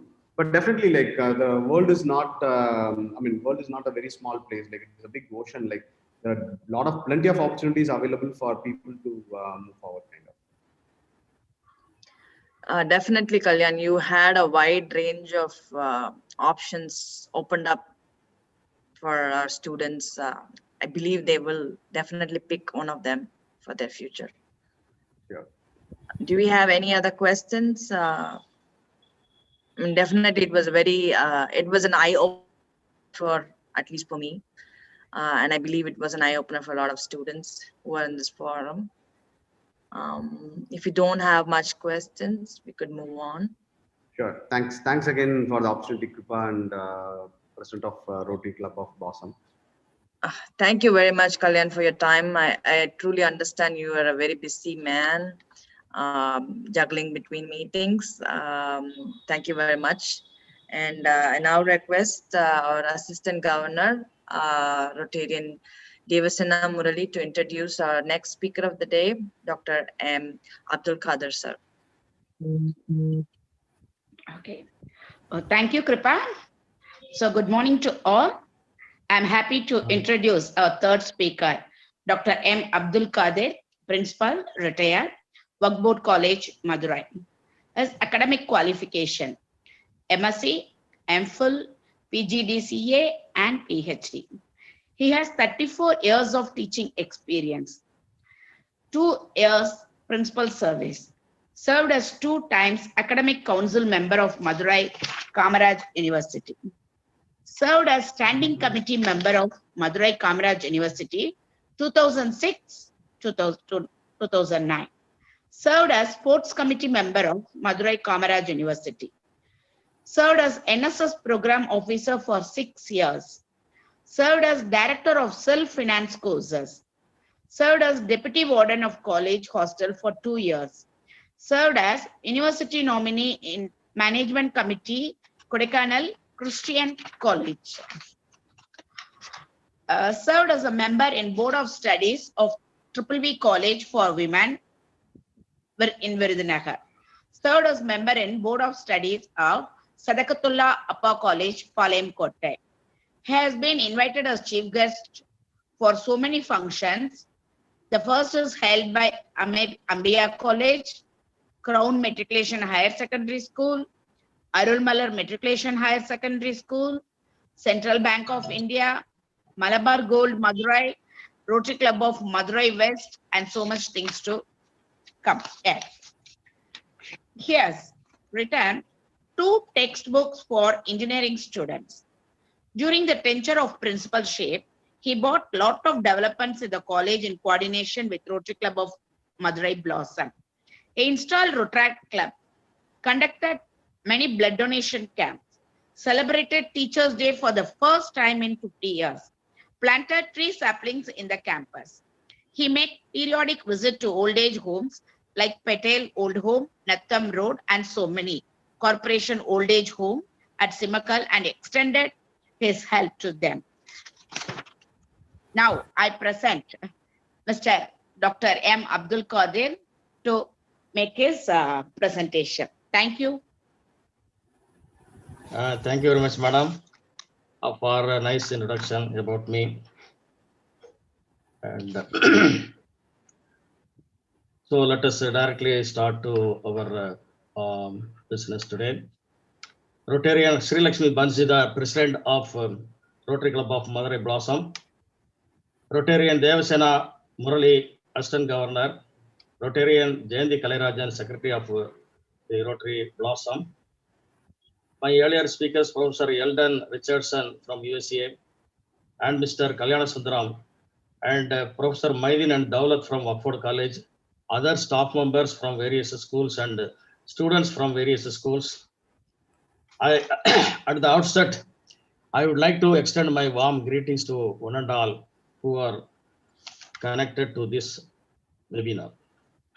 And first of all, I would like to thank the organizers for having given me this opportunity to say a few words about the career guidance for +2 students as well as the degree students. My earlier speakers were speaking about the technology advancement scenario at present in the global level. And the second speaker also spoke about the various opportunities about the engineering graduates. And I would like to point out our focus on what are the opportunities or what are the courses to be taken or can be taken by those who have completed their +2 studies as well as the degree courses. So that will be most appropriate. I think that will be more appropriate for this webinar now. So in the pandemic situation, the Rotary Club of Madurai Blossom, இவ்வளவு effort எடுத்து இது ஸ்டூடெண்ட்ஸுக்கு carrier guidance and also ஒரு 2-3 டேஸுக்கு முன்னாடி ஒரு teacher support ப்ரோக்ராமும் ஒன்று நடத்தினாங்க நியூ எஜுகேஷன் அண்ட் பாலிசி பற்றி. ஸோ இதெல்லாம் வந்து ரொம்ப அவசிய தேவை அப்படின்னு நானும் நினைக்கிறேன். I think is it audible or little bit I can ஸ்விட்ச். Yes, sir. Yeah, you're audible, sir. Okay. So for that, I would like to congratulate the President Bansidhar as well as the Devasena Murali, the Assistant Governor of this world, because they have chosen the wonderful topic and it is the need of the hour. And for the +2 students, இந்த வெபினார்ல நிறைய இருக்கிறீங்க. So அவங்களுக்கு நம்ம என்ன மாதிரியான carrier guidance அல்லது நம்ம என்ன கோர்ஸ் முடிச்சுட்டு போகலாம் அப்படின்னு. So I bifurcate the +2 students into 2 types. One is arts students and another one is science students. Arts students economics, accountancy, history, vocational stream இதெல்லாம் எடுத்திருப்பாங்க. ஸோ அவங்க என்ன படிக்கலாம் இனிமே இந்த +2 முடிச்சுட்டு. அதே போல மேத்ஸ், பிசிக்ஸ், கெமிஸ்ட்ரி, பயாலஜி இவங்க என்ன எடுக்கலாம், கம்ப்யூட்டர் சயின்ஸ் முடிச்சவங்க. அதே போல சில பேர் இந்த பயாலஜி எடுத்திருக்க மாட்டாங்க, மேத்ஸ், பிசிக்ஸ், கெமிஸ்ட்ரி மட்டும் எடுத்திருப்பாங்க. ஸோ அவங்க என்ன படிக்கலாம் அப்படிங்கிறது தான் நம்ம இப்போ பார்க்க போறோம். ஸோ எதை படிக்கிறதுனால வந்து நம்ம என்ன மாதிரி கோர்ஸ் சூஸ் பண்ணணும் அப்படின்னு நம்ம பார்த்தோம் அப்படின்னா, நம்ம வீட்டு பக்கத்துல என்ன காலேஜ் இருக்கோ அந்த காலேஜ்ல என்ன கோர்ஸ் இருக்கோ அதை எடுத்து படிக்கிறது தான் இப்போ இது வரைக்கும் ஒரு வாடிக்கையான ஒரு இதா இருக்குது. நமக்கு இந்த உலகத்துல இப்போ வந்து இவர் கூட எல்டன் ரிச்சர்ட் கூட சொன்னார், the world is fast changing. உலகம் வந்து வேகமா மாறிக்கிட்டு இருக்கு. ஸோ அந்த மாதிரியான மாற்றத்துக்கு ஏற்ற மாதிரி நம்மளையும் நாம தயார் பண்ணிக்கிறோம்ங்கிறது தான் என்னுடைய விருப்பம், என்னுடைய நோக்கம், என்னுடைய கருத்து. ஸோ அப்படி பார்க்கும் பொழுது பக்கத்துல நம்ம வீட்டு பக்கத்துல என்ன காலேஜ் இருக்கு, அந்த காலேஜ்ல என்ன கோர்ஸ் இருக்கு, அதை மட்டும் எடுத்து படிச்சுட்டு நம்ம ஒரு டிகிரியை மட்டும் வாங்கி வச்சுக்கிறோம் அப்படின்னா இனிமேல் இந்த உலகத்துல நீங்க எதிர்பார்த்தது நடக்காது. நான் பயமுறுத்துறேன்னு நினைக்காதீங்க. நான் வந்து என்ன சொல்றேன் அப்படின்னா, என்ன தேவை இந்த உலகத்துல, கம்பெனிஸ் என்ன மாதிரியான ஸ்டூடெண்ட்ஸை வந்து அல்லது என்ன மாதிரியான எம்ப்ளாயிஸ் தேவைப்படுது அவங்களுக்கு, அதுக்கு நம்மளை எந்த மாதிரி தயார்படுத்திக்கிறணும் அப்படிங்கிறது தான் இனிமே முக்கியம். ஆகையினால இந்த இப்போ குளோபல் சினாரியோவில் என்ன மாதிரியான தேவை அப்படிங்கிறத ஃபர்ஸ்ட் ஒன்று, இப்போ இந்த கொரோனா பேண்டமிக்ல நான் ஒன்று உங்களை சொல்றேன். நீங்க பாத்தீங்கன்னா இந்த கொரோனா பேண்டமிக்ல நிறைய டிவி ப்ரோக்ராம்ஸ் நம்ம பார்த்தோம். அந்த டிவி ப்ரோக்ராம்ஸ்ல எல்லாம் ஆரம்பத்துல நான் நினைக்கிறேன் அவங்க வந்து தமிழியன்ஸ் தான், ஒரு லேடி, அவங்க வந்து ஸ்டேட்ஸ்ல போயிட்டு இந்த கொரோனா பத்தியே ஒரு ஆராய்ச்சி பண்ணியிருக்கிறாங்க. About 12 years back there are lot of corona viruses. அதுல ஒரு டைப் தான் இப்போ வந்து சேர்ந்திருக்கு, நம்மளை ரொம்ப என்ன பண்ணுது, தொந்தரவு பண்ணிக்கிட்டு இருக்குது. அதுக்கு வேக்சின்லாம் கண்டுபிடிக்க போறாங்க. ஸோ அந்த அம்மா சொன்னது பார்த்தா அப்படின்னா, அவங்க பாருங்க, அவங்க கிட்டத்தட்ட ஒரு 15 yearsக்கு முன்னாடியே வந்து இந்த ரிசர்ச்ல ஈடுபட்டிருக்காங்க. Corona it's not a new term. there are lot of many more types of corona viruses. அதுல அவங்க ரிசர்ச் பண்ணியிருக்கிறாங்க. என்ன சொல்ல வரேன் அப்படின்னா, இப்போ டெக்னாலஜிக்கல் ரிசர்ச் கூட வந்து ரொம்ப முக்கியமா படுது. இப்போ இனிமேல் வரக்கூடிய காலத்துல டெக்னாலஜிக்கல் ரிசர்ச்ங்கிறது ரொம்ப ரொம்ப அவசியமாக இருக்கு. அதுக்கு வந்து மேத்ஸ், பிசிக்ஸ், கெமிஸ்ட்ரி, பயாலஜி இந்த 4 சப்ஜெக்ட் எடுத்து படிச்சவங்க இந்த மாதிரி பிடெக் பயோடெக்னாலஜி படிக்கலாம். அது வந்து இன்ஜினியரிங் சைடு தான் வருது. அப்போ இந்த மாதிரியான பயோடெக்னாலஜி எங்க படிக்கிறது அப்படின்னா, இவங்க நம்மளுடைய பேரண்ட்ஸும் சரி, ஸ்டூடெண்ட்ஸும் சரி, ஒரு மென்டாலிட்டி என்ன அப்படின்னா, நம்ம பக்கத்தை விட அக்கத்தை விட எழுத்தை விட இவங்கெல்லாம் எந்த காலேஜ்ல படிச்சாங்களோ அந்த காலேஜ்ல அந்த கோர்ஸ் இருக்கான்னு கேட்டுக்குவாங்க. அந்த மாதிரி பார்ப்பாங்க. இப்போ நீங்க என்ன செய்யணும் அப்படின்னா, இப்போ நீங்க இந்த கூகுள் சர்ச் பண்ணுங்க, எந்தெந்த காலேஜஸ் அல்லது இன்ஸ்டிடியூஷன்ல வந்து இந்த மாதிரியான பயோடெக்னாலஜி கோர்ஸ் இருக்கு அப்படிங்கிறத நீங்க பார்க்கணும். அதுல ரேங்கிங் எல்லாம் போட்டிருப்பாங்க. அந்த ரேங்கை வச்சு கொஞ்சம் அந்த காலேஜ் நம்ம வீட்ல இருந்து கொஞ்சம் தூரமா அல்லது வெளியூர்ல இருந்தா கூட அந்த மாதிரியான காலேஜை சூஸ் பண்ணுங்க. ஃபர்ஸ்ட் திங் கோர்ஸ் சூஸ் பண்றது, next thing is college choose பண்றது. இது ரெண்டும் ரொம்ப ரொம்ப முக்கியம். ஸோ இந்த மாதிரியான இது பயோடெக்னாலஜிக்கு மட்டுமா அப்படின்னு பார்த்தா அந்த மாதிரி இல்லை. எல்லா கோர்ஸுக்குமே அது மாதிரி தான் இருக்கு. ஸோ அப்படி வரும்போது இதை நீங்க மனசுல வச்சுக்கலாம், பயோடெக்னாலஜி படிக்கலாம். அதுவும் இல்லாம இந்த இடத்துல நான் இன்னொன்னையும் சொல்ல வரேன். நம்ம மதுரையும் சரி, தமிழ்நாட்டில் இருக்கக்கூடிய ஸ்டூடெண்ட்ஸும் சரி, மெஜாரிட்டியா என்ன நினைக்கிறாங்க அப்படின்னா, தமிழ்நாட்டில் இருக்கக்கூடிய அந்த ஸ்டேட் கவர்மெண்ட் நடத்தக்கூடிய அந்த education institution, higher education institution இதுல போய் படிச்சா போதும்னு நினைக்கிறாங்க. உதாரணமா Anna university the best, okay. But அதெல்லாம் அதுக்கு ஈக்குவலா இன்னும் சில இன்ஸ்டிடியூஷன்ஸ் எல்லாம் இருக்குது. உதாரணமா திருச்சியில ஒரு இன்ஸ்டிடியூஷன் இருக்குது, சென்ட்ரல் இன்ஸ்டிடியூஷன். ஒரு டெக்னாலஜிக்கல் இன்ஸ்டிடியூஷன் தான், NITன்னு சொல்லுவாங்க, நேஷனல் இன்ஸ்டிடியூட் ஆஃப் டெக்னாலஜி அப்படின்னு. அதுல எத்தனை பேர் நம்ம ஸ்டூடெண்ட் இதை +2 முடிச்சவங்க அதை போய் அப்ளை பண்ணியிருக்காங்கன்னா யாருக்குமே அது அப்படி ஒரு இன்ஸ்டிடியூஷன் இருக்கிறதுங்கிறதே தெரியாது. நீங்க பாத்தீங்க அப்படின்னா அங்க உள்ள நீங்க ஒரு சர்வே கூட எடுத்து பாருங்க, இந்த இதுல சர்ச் பண்ணீங்கன்னா தெரியும். Majority of the students are from North India. அவங்க கிளியரா சென்ட்ரல் கவர்மெண்ட் இன்ஸ்டிடியூஷனுக்கு நம்ம போய் வேலைக்கு, அதாவது அங்க அட்மிஷன் கிடைக்கிறது கஷ்டம். என்ன செய்யணும் அப்படின்னா, கஷ்டங்கிறத இந்த சென்ஸ் நம்ம அதுக்கு தயார்படுத்திக்கிறோம். we must qualify ourselves or we must train ourselves to get qualified for the entrance examination to enter into such institutions. So அது மாதிரியாக உள்ளதுக்கு நம்ம குவாலிஃபை ஆகிக்கிறோம். ஸோ அந்த இதுல இன்ஸ்டிடியூஷன்ல நம்ம ஒரு கஷ்டப்பட்டு ஒரு என்ட்ரன்ஸ் எழுதி உள்ள போயிட்டோம் அப்படின்னா அவ்வளவுதான், கோர்ஸ் முடிக்கிறதுக்குள்ளே உங்களுக்கு ஜாப் அஷூர் ஆயிடும். ஸோ அதைத்தான் நான் சொல்ல வரேங்க. இங்க மற்ற காலேஜ்லயும் படிங்க, பெஸ்ட் காலேஜ் எடுத்து படிங்க, but focus on central government institutions அதை பாருங்க. அதே மாதிரி ஆர்ட்ஸ் யூனிவர்சிட்டி ஒன்று இருக்குது தமிழ்நாட்டில். அதுல சென்ட்ரல் கவர்மெண்ட் இப்போ ரீசெண்டா ஸ்டார்ட் பண்ணது திருவாரூர்ல சென்ட்ரல் யூனிவர்சிட்டினே வச்சிருக்காங்க. ஃபீஸ் எல்லாம் ரொம்ப கம்மி. NIT எடுத்துக்கங்க அல்லது இந்த மாதிரி சென்ட்ரல் யூனிவர்சிட்டி திருவாரூர்ல இருக்க இன்ஸ்டிடியூஷன் அதை எடுத்துக்கங்க.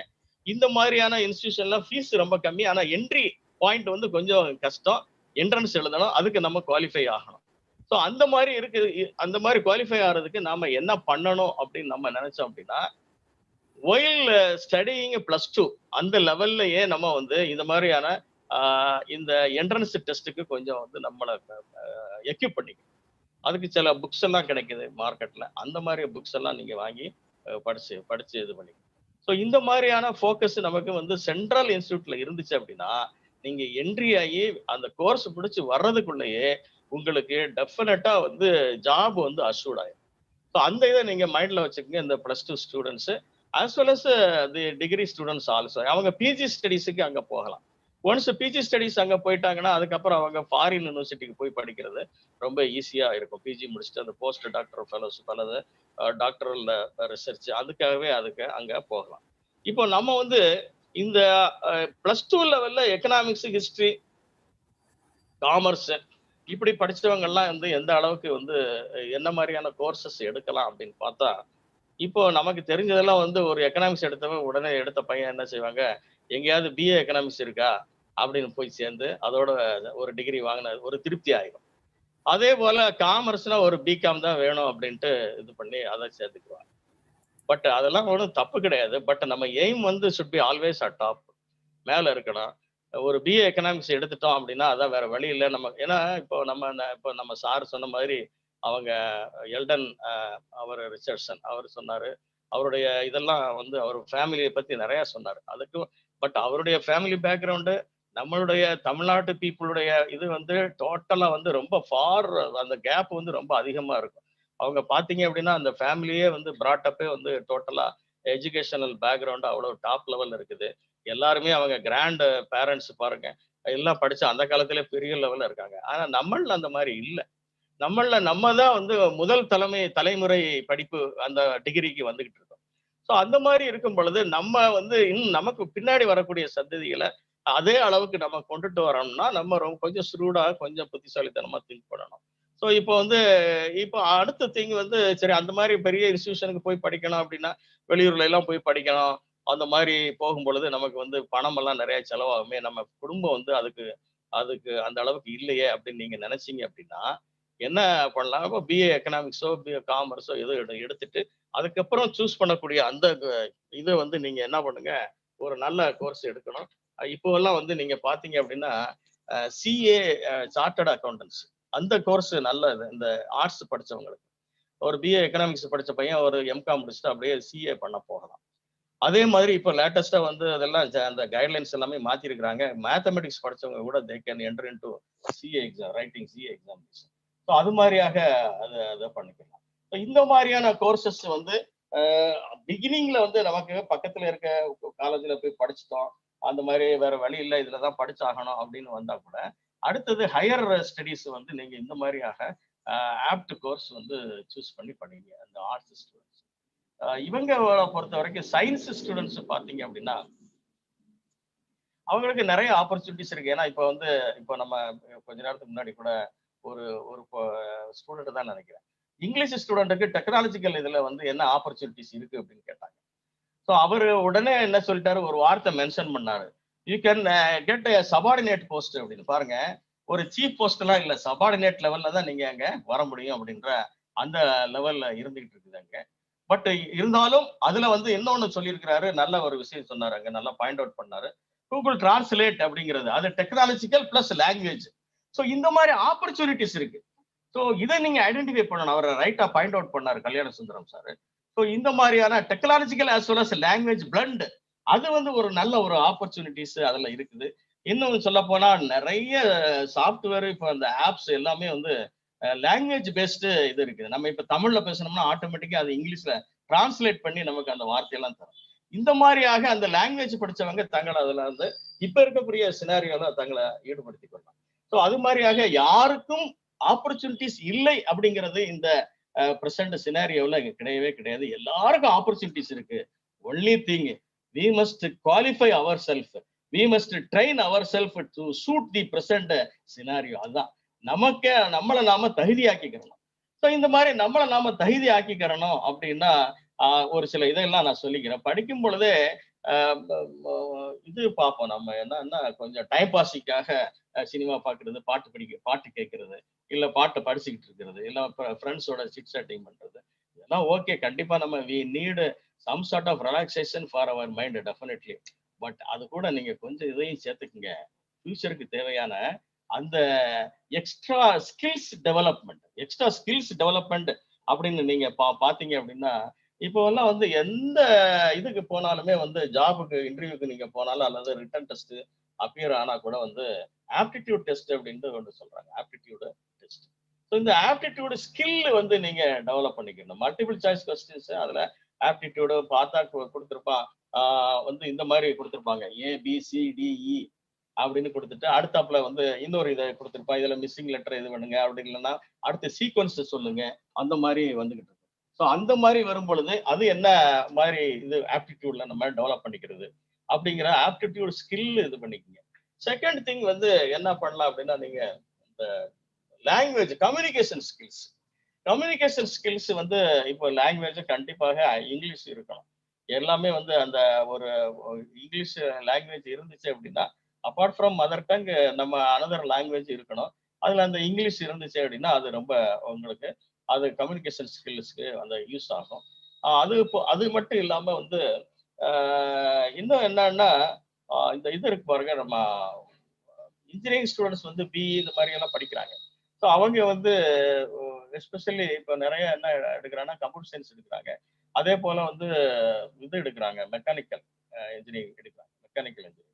ஸோ அந்த அவங்களுக்கு பாருங்க இப்போ எல்லாம் வந்து லேட்டஸ்டா என்ன இதுன்னா ஏஐன்னு சொல்லக்கூடிய ஆர்டிஃபிஷியல் இன்டெலிஜென்ஸ் ரொம்ப டெவலப் ஆகிட்டு வருது.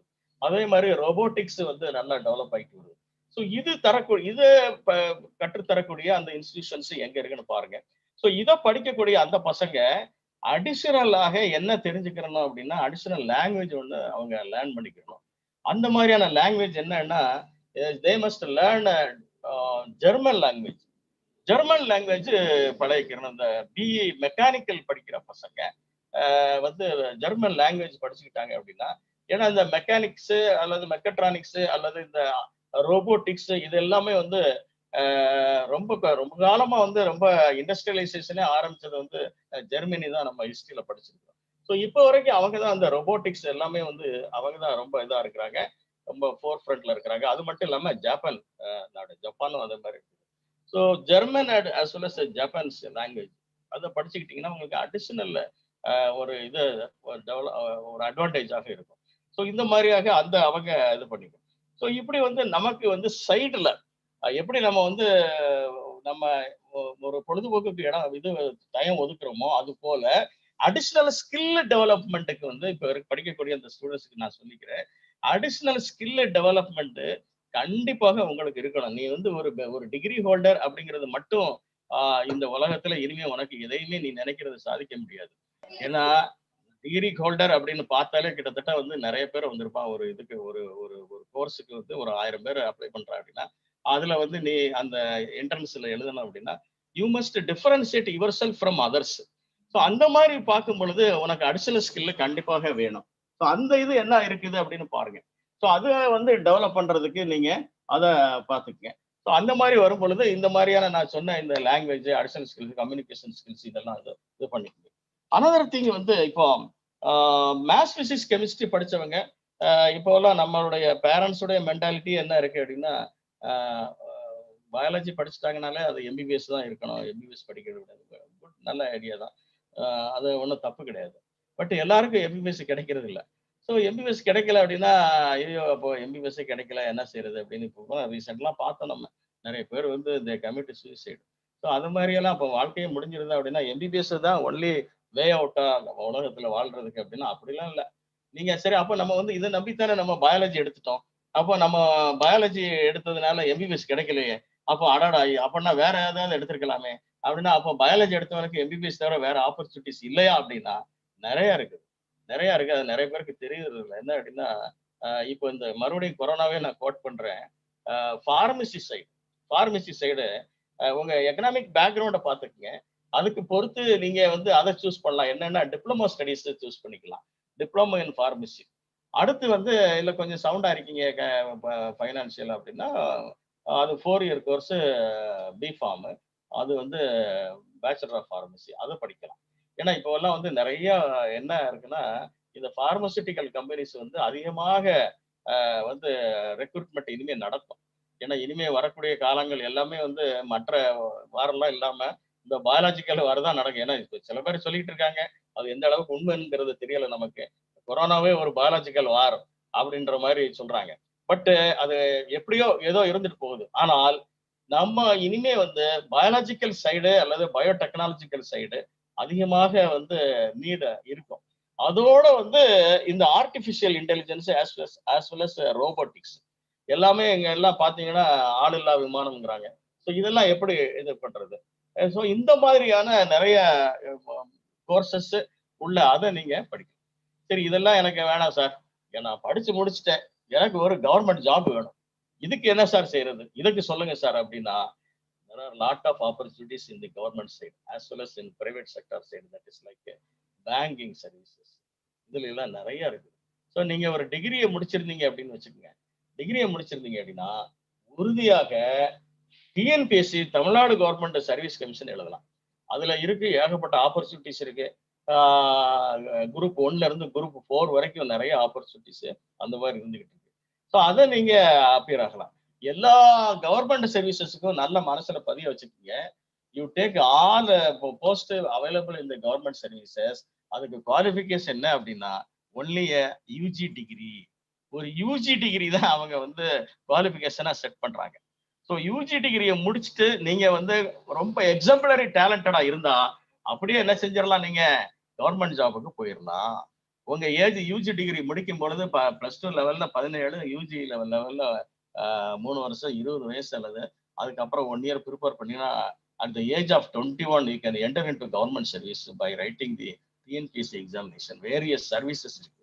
எல்லா சர்வீசஸையும் நீங்க எழுதி பாருங்க. எழுதி பார்க்கும் பொழுது you will get very good experience. டெஃபினட்டா நீங்க என்ன எய்ம் பண்றீங்களோ குரூப் 1 சர்வீஸ்ல இருக்குது. குரூப் 1 சர்வீஸ் எல்லாம் இருக்குது. நல்லா இப்போ எல்லாம் வந்து பழைய மாதிரியெல்லாம் கிடையாது. இப்போ வந்து பெர்ஃபெக்டா எல்லாமே நடத்திக்கிட்டு இருக்கிறாங்க.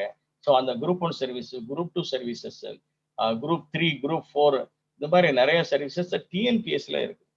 இது மட்டும் இல்லாம யூபிஎஸ்ல என்ன மாதிரி இருக்குன்னா, அங்க வந்து ட்ரெஷர் ஆஃப் ஜாப்ஸ், அங்க plenty of jobs available with central government. அங்கேயும் இந்த மாதிரி யூபிஎஸ்சி மூலமாக நிறைய எழுத சொல்றாங்க. அதுல நீங்க வந்து எடுத்த உடனே என்ன ஆயிருது அப்படின்னா, யூபிஎஸ்சி சென்ட்ரல் கவர்மெண்ட் ஜாப் அப்படின்னா ஐஏஎஸ் அப்படின்னு. இந்த ஐஏஎஸ்னா இப்போ இருக்க ஒரு ஸ்டூடெண்ட் என்ன நினைக்கிறான் அப்படின்னா, உடனடியாக இதெல்லாம் நம்மளால முடியுமா, நம்ம அந்த அளவுக்கா, நம்ம குடும்பம் அந்த பேக்ரவுண்ட் அந்த அளவுக்கு இருக்குதா அப்படின்னு தன்னைத்தானே தாழ்த்திக்கிறான். ஒரு ஒரு இன்ஃபீரியாரிட்டி காம்ப்ளெக்ஸ் வருது. ஸோ அந்த மாதிரியான இன்ஃபீரியாரிட்டி காம்ப்ளெக்ஸ் உள்ள பசங்க அது மாதிரி இருக்கிறதெல்லாம் தூக்கி போட்டுட்டு நம்மளால முடியும் அப்படின்னு நினைங்க. இதை I can achieve, we can அப்படிங்கிறத நீங்க மனசுல வச்சுக்கிட்டீங்க அப்படின்னா உறுதியாக எந்த எக்ஸாமினேஷன்னாலும் நீங்க பாஸ் பண்ணலாம். என்ன எய்ம் வச்சிருக்கீங்களோ அதை அச்சீவ் பண்ண முடியும். ஸோ அந்த மாதிரியாக இருக்கு. சரி, இப்போ வந்து சார் யூபிஎஸ்சியில வந்து ஒன்லி ஐஏஎஸ் தான் சார், வேற எல்லாம் எதுவும் இல்லையா அப்படின்னா, there are 23 சர்வீசஸ் இருக்கு. அதுல இப்ப லேட்டஸ்டா இன்னொரு சர்வீசஸ் வேற நான் அன்னைக்கு பேசும்போது என்இபியில பேசும்போது இன்னொரு சர்வீசஸ் ஆட் பண்ண போறாங்க. அது என்னன்னா ஐஇஎஸ்ன்னு, இந்தியன் எஜுகேஷனல் சர்வீஸ் வேற ஆட் பண்ண போறாங்க. ஸோ இந்த மாதிரியான பிஜி முடிச்ச ஆட்கள்லாம் வந்து ஆர்ட்ஸ் டிகிரி முடிச்சவங்க, ஈவன் இன்ஜினியரிங் கிராஜுவேட்ஸ் அவங்களுக்குமே அது வந்து எலிஜிபிலிட்டி வருது. அவங்கள வந்து இந்த ஐஇஎஸ் எக்ஸாமினேஷன்ஸ் அவங்க எழுதிக்கணும். ஸோ இது போல வந்து நிறைய வந்து அந்த இதுல யூபிஎஸ்ல இருக்கு. இது போக ரயில்வே ரெக்ரூட்மெண்ட் போர்டுல எல்லா எல்லா என்ட்ரன்ஸ் எக்ஸாமினேஷனுக்கும் வந்து டிகிரி வந்து மேக்சிமம் குவாலிஃபிகேஷன் வச்சிருக்காங்க. அதுக்கு கீழே வந்து +2 இருக்குது, 10th ஸ்டாண்டர்ட் இருக்குது. ஸோ இப்படி எல்லாம் வந்து வெரைட்டியா வச்சிருக்காங்க. ரயில்வேல அதே மாதிரி தான் இருக்குது. 10th முடிச்சவங்களுக்கு சில ஜாப்ஸ், 12th முடிச்சவங்களுக்கு சில ஜாப்ஸ், டிகிரி முடிச்சவங்களுக்கு சில ஜாப். இப்ப நீங்க ரீசெண்டா ஒரு இதுல கூட நீங்க பார்த்திருப்பீங்க, இந்த கொரோனா பீரியட்லயே ஒரு 3 மாசத்துக்கு முன்னாடி திருச்சி பொன்மலை இதுல வந்து ரயில்வே அந்த டிவிஷனல் ஆபீஸ்ல அந்த எக்ஸாம் எழுதிட்டு வந்தவங்க கிட்டத்தட்ட ஒரு 300 பேர் அப்பாயின்மெண்ட் போட்டாங்க. அந்த 300 பேர்ல 25-26 பேரை தவிர அத்தனை பேரும் வந்து நார்த் இந்தியன்ஸ், தமிழ்நாட்டுக்காரங்க யாருமே இல்லை. இது எதுக்காக சொல்றேன்னா, நார்த் இந்தியன் தமிழ்நாடுங்கிறத பிரிக்கிறதுக்காக நான் சொல்ல வரல. இங்க இருக்கக்கூடிய இந்த ஆபீஸ்ல, இங்க இருக்கக்கூடிய ஒரு டிவிஷனல் ஆபீஸ்ல என்னென்ன ஆப்பர்ச்சுனிட்டிஸ் இருக்குங்கிறது நமக்கே தெரியல. அந்த அவேர்னஸ் இல்லை, அந்த விழிப்புணர்வு இல்லை நம்மகிட்ட. ஆகினாலதான் வந்து நார்த் இந்தியன்ஸ் வந்து அழகா அந்த இதுல இருக்காங்க. கரெக்டா என்ன சென்ட்ரல் கவர்மெண்ட் ஜாப்ஸ் ரெடியா இருக்குது, அதுக்கு என்ன செய்யணும், அதுக்கு என்ன நம்மளை குவாலிஃபை பண்ணணும், அதுக்கு என்ன என்ட்ரன்ஸ் கோச்சிங் நம்ம போகணும், எந்த புக் எடுத்து படிக்கணும் அப்படிங்கக்கூடிய அனைத்து இதையுமே அவங்க அந்த அவேர்னஸோட இருக்கிறதுனால அவங்க ஈஸியா அடிச்சுட்டு போயிடுறாங்க. அதே போல இப்போ அதையும் பார்த்திருப்பீங்க, போஸ்ட் ஆபீஸ்ல அவ்வளவு ஜாப் ஆப்பர்ச்சுனிட்டிஸ் இருக்குது. போஸ்ட் ஆபீஸ் அதுலயுமே ஒரு கான்ட்ரவர்சி வந்துச்சு. போஸ்ட் ஆபீஸ்லயும் அவங்களை கொண்டாந்து அந்த அதுல ரெக்ரூட் ஆனவங்க எல்லாருமே வந்து தமிழ் தெரியாத ஆட்களை கொண்டாந்து வச்சிருக்காங்க. ஸோ பாருங்க, நம்ம வீட்டு பக்கத்துல போஸ்ட் ஆபீஸ் இருக்கு, அதுல வந்து நமக்கு வந்து அந்த போஸ்ட் ஆபீஸ்ல வேலை இருக்கு, காலியா இருக்கு அப்படிங்கிறது நமக்கு தெரியாம இருக்கிறதுனாலதான் மத்தவங்க வந்து உட்காராங்க. ஆகையினால வந்து நீங்க ஆப்பர்ச்சுனிட்டிஸ் தேடுறது வந்து சென்ட்ரல் கவர்மெண்ட் ஜாப் என்ன மாதிரி இருக்கு, அதுக்கு என்ன குவாலிஃபிகேஷன் அப்படிங்கிறத நீங்க தெரிஞ்சுக்கிட்டு அதுக்கு உங்களை குவாலிஃபை பண்ணிக்கிங்க, அதுக்கு உங்களை ட்ரெயின் பண்ணுங்க. உங்களுக்கு நீங்களே பயிற்சி கொடுக்கணும். என்ன மாதிரி பயிற்சி அப்படின்னா, உங்களுக்கு இப்போ வந்து படிக்கிறது எல்லாரும் போல எல்லாரும் படிக்க முடியாது. இப்போ வந்து அது பார்த்தோம் அப்படின்னா ஒரு சில பேர் ஒரே ஒருக்கா படிச்சா போதும், அவங்களுக்கு மனசுல ஏறிடும். ஒரு சில பேருக்கு 2 ட்ரிப்பு படிக்கணும், அப்பதான் வந்து அவங்களுக்கு ஞாபகத்துல நிற்கும், நினைவுல நிற்கும். இன்னும் சில பேர் 2 தடவை படிச்சா கூட அவங்களுக்கு வந்து என்ன இருக்காதுன்னா நினைவுல நிற்கவே நிற்காது. அப்போ என்ன செய்யணும் அப்படின்னா, கூட ஒரு தடவை படிக்கணும், அப்பதான் அவங்களுக்கு நினைவு நிற்கும். இன்னொரு குரூப் இருக்காங்க, அவங்க 3 தடவை படிச்சிருப்பாங்க, இப்போ புக்கை மூடி வச்சுட்டு கண்ணை மூடிட்டு என்ன படிச்சோம் அப்படின்னு ஒரு யோசனை பண்ணி பார்த்தோம் அப்படின்னா அவங்களுக்கு எதுவுமே மனசுல நிக்காது, ஒண்ணுமே தெரியாது. 3 தடவை படிச்சுட்டோம் அப்படின்னா நம்ம லெவல் அதுதான். அதுக்காக நம்ம வந்து வருத்தப்படவோ அதோ தேவையில்லை. நம்ம என்ன செய்யணும், நம்ம பிரெயினை வந்து ட்ரெயின் பண்ணணும். 3 தடவை படிச்சாலும் இந்த பிரெயினுக்கு ஏற மாட்டேக்கு. அப்ப என்ன பண்றது அப்படின்னா, மறுபடியும் படிச்சதை வந்து எழுதி பார்க்க ஆரம்பிக்கும். ஒரு தடவை 4ஆவது தடவை படிச்சுட்டு ஒரு ரைட்டிங் ப்ராக்டிஸ் விடுங்க. ஸோ அந்த மாதிரி செட் ஆஃப் ஸ்டூடெண்ட்ஸ் என்ன பண்ணுங்க, ஒரு ரைட்டிங் ப்ராக்டிஸ் வச்சுக்கோங்க. இப்ப எழுதி பாருங்க, உங்களுக்கு எங்கெங்க வந்து உங்களுக்கு வந்து அந்த தடங்களா இருக்குதோ, படிச்சது வரலையோ, அந்த இடத்துல உடனே புக் எடுத்து பார்த்துட்டு மறுபடியும் இது பண்ணுங்க. நீங்க எந்த இடத்துல இது இல்லையோ அந்த பாயிண்ட் அப்படியே உங்களுக்கு மனசுல பாயிண்டா பதிஞ்சுக்கணும். ஸோ இந்த மாதிரி உங்களை வந்து செக்ரிகேட் அல்லது கேட்டகரைஸ் பண்ணிக்கிறலாம். அவன் இவ்வளவு நேரம் தானே படிச்சான், இவன் இவ்வளவு நேரம் படிச்சான், இவன் நைட்டு ஃபுல்லா முடிச்சு படிக்கிறான் அதனாலதான் இவ்வளவு மார்க் வாங்கிட்டான், இவன் வந்து காலையில அதிகாலை இருந்துச்சு படிச்சான் அதனால இவ்வளவு மார்க் வாங்குறான் அப்படின்னு நீ உனக்கு அவனை கம்பேர் பண்ண அப்படின்னா நீ உனக்கு உண்டான சூட்டபிளான டைம் என்னங்கிறது உனக்கு தெரியலன்னு அர்த்தம்.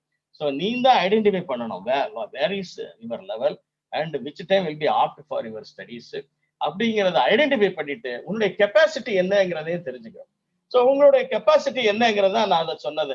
ஒரு தடவை படிக்கிறது மனசுல நிக்கிறது, 2வது தடவை அல்லது 3வது தடவை 4 தடவை படிச்சு எழுதி பார்த்தா தான் நமக்கு மனசுல நிற்கும் அப்படின்னு பார்த்தோம் அப்படின்னா அதுதான் நம்மளுடைய கெப்பாசிட்டி. ஸோ அந்த கெப்பாசிட்டிக்கு ஏத்த மாதிரி நாம தயார்படுத்தணும். ஸோ அந்த மாதிரி நீங்க பண்ணிக்கிட்டீங்க அப்படின்னா உறுதியா the winner will be you. ஏன்னா பிறக்கும் போதே எல்லாரும் வந்து ரொம்ப பிரில்லியண்டாவும் இதாகவும் பிறக்கிறது இல்லை, இன்டெலிஜென்ஸாவும் பிறக்கிறது இல்லை. ஏன்னா அப்போ எப்படி இப்படி எல்லாம் வர்றாங்க அப்படின்னா டேக் ஃபார் எக்ஸாம்பிள் நம்ம முன்னாள் ஜனாதிபதி ஏபிஜே அப்துல் கலாம் அவர்கள். அவங்க பாருங்க ரொம்ப பேக்ரவுண்ட், ஃபேமிலி பேக்ரவுண்ட் ரொம்ப புவர் பேக்ரவுண்டு தான். காலையில போய் பேப்பர் எல்லாம் போட்டு தான் படிச்சாரு, அந்த ஏர்னிங்ஸ் வச்சு அதெல்லாம் ஃபேமிலிக்கு சப்போர்ட் பண்ணி தான் படிச்சாரு. அவங்க வீட்டுல யாருமே படிக்கல, யாருமே எஜுகேஷன் பேக்ரவுண்டே இல்லை. இவரை தான் அந்த அளவுக்கு படிச்சு வந்து இன்னைக்கு ஜனாதிபதி அளவுக்கு வந்தாரு. காரணம் என்ன அப்படின்னா அவருக்கும் அதே மாதிரி தான் அந்த பிரெயின் இருந்திருக்கு. ஆனா அவர் ட்ரெயின் பண்ண விதம், அவருடைய லெவல் அவரை தெரிஞ்சுக்கிட்டாரு.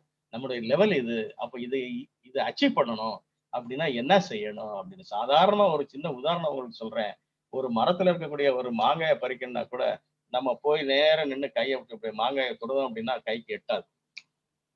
கைக்கு எட்டலைன்ன உடனே நம்ம என்ன செய்வோம், ஒரே ஒரு ஜம்ப், அந்த நின்ன இடத்துல இருந்து ஜம்ப் பண்ணி பார்ப்போம், அப்பவும் எட்டாது. இப்ப என்ன செய்வோம் அப்படின்னா நம்ம அதை பறிச்சே ஆகணும் அப்படிங்கக்கூடிய ஒரு நோக்கம் இருந்துச்சு அப்படின்னா ஒரு 3-4 ஸ்டெப் பின்னாடி வந்து மறுபடியும் ஒரு ஃபாஸ்டா என்ன பிக்கப் பண்ணி வேகமா எடுத்து ஒரு அந்த இடத்துல வந்து இப்ப ஜம்ப் பண்ணுவோம். நம்ம கையில இருந்து என்ன கிடைச்சிருச்சு, மாங்காய் கையில கிடைச்சிருச்சு. இதுதான் நம்மளை ட்ரெயின் பண்ண விதம். ஸோ நம்மளுடைய லெவல் என்ன அப்படின்னா நம்ம இப்ப புரிஞ்சுக்கிட்டோம். அங்க நின்ன இடத்துல கிடைக்காது, ஒரு ஜம்ப் பண்ணா அதே இடத்துல இருந்து ஜம்ப் பண்ணாலும் கிடைக்க மாட்டேங்குது. அப்போ நம்ம வந்து என்ன செய்யணும், அதுக்கு உண்டான முயற்சி, வேகமா ஓடி வந்து ஜம்ப் பண்ணும்போது கையில கிடைச்சி. இதுதான் வந்து நம்ம லெவலா தெரிஞ்சுக்கிறது, இதுதான் வந்து நம்மளை ட்ரெயின் பண்றது. ஸோ இந்த மாதிரி முறையில நம்ம வந்து போனோம் அப்படின்னா டெஃபினட்டா நம்ம வந்து இதை வந்து நம்ம அச்சீவ் பண்ணலாம். ஸோ இது மாதிரியாக இந்த கோர்சஸ் நம்ம பார்த்தோம். நிறைய எல்லா கோர்ஸும் வந்து நல்ல கோர்ஸ் தான். பட் இப்போ என்ன தேவை அப்படிங்கிறத இப்போ இதுக்கு முன்னாடி பேசினவங்க எல்லாம் நிறைய ஏரியா சொன்னாங்க. ஸோ அதுக்கு ஏற்ற மாதிரி நீங்க வந்து அந்த கோர்சஸை செலக்ட் பண்ணிக்கோங்க. மெயினா வந்து கம்ப்யூட்டர் சயின்ஸ், இந்த இன்ஜினியரிங் சைடு போகணும்னு விருப்பப்படுறவங்க computer science as well as இந்த computer science as well as mechanical, அதாவது மெக்கட்ரானிக்ஸ் எடுத்து படிக்கலாம். அந்த மாதிரியாக அது வந்து ரொம்ப யூஸ்ஃபுல்லாக இருக்கக்கூடிய ஒரு கோர்ஸ். அதே போல இன்னொன்னு நிறைய பேருக்கு தெரியாத ஒரு இன்ஜினியரிங் கோர்ஸ் ஒன்று இருக்கு, இன்ஸ்ட்ருமெண்டேஷன் அண்ட் கண்ட்ரோல் இன்ஜினியரிங்னு ஒன்று இருக்கு. இனிமே அதுதான் வந்து அதிகமா வரப்போகுது, இன்ஸ்ட்ருமெண்டேஷன் அண்ட் கண்ட்ரோல் இன்ஜினியரிங் அப்படிங்கக்கூடிய ஒரு கோர்ஸ். அது வந்து கம்ப்ளீட்டா இந்த ரோபோட்டிக்ஸ்ல பயன்படக்கூடிய ஒரு கோர்ஸ்.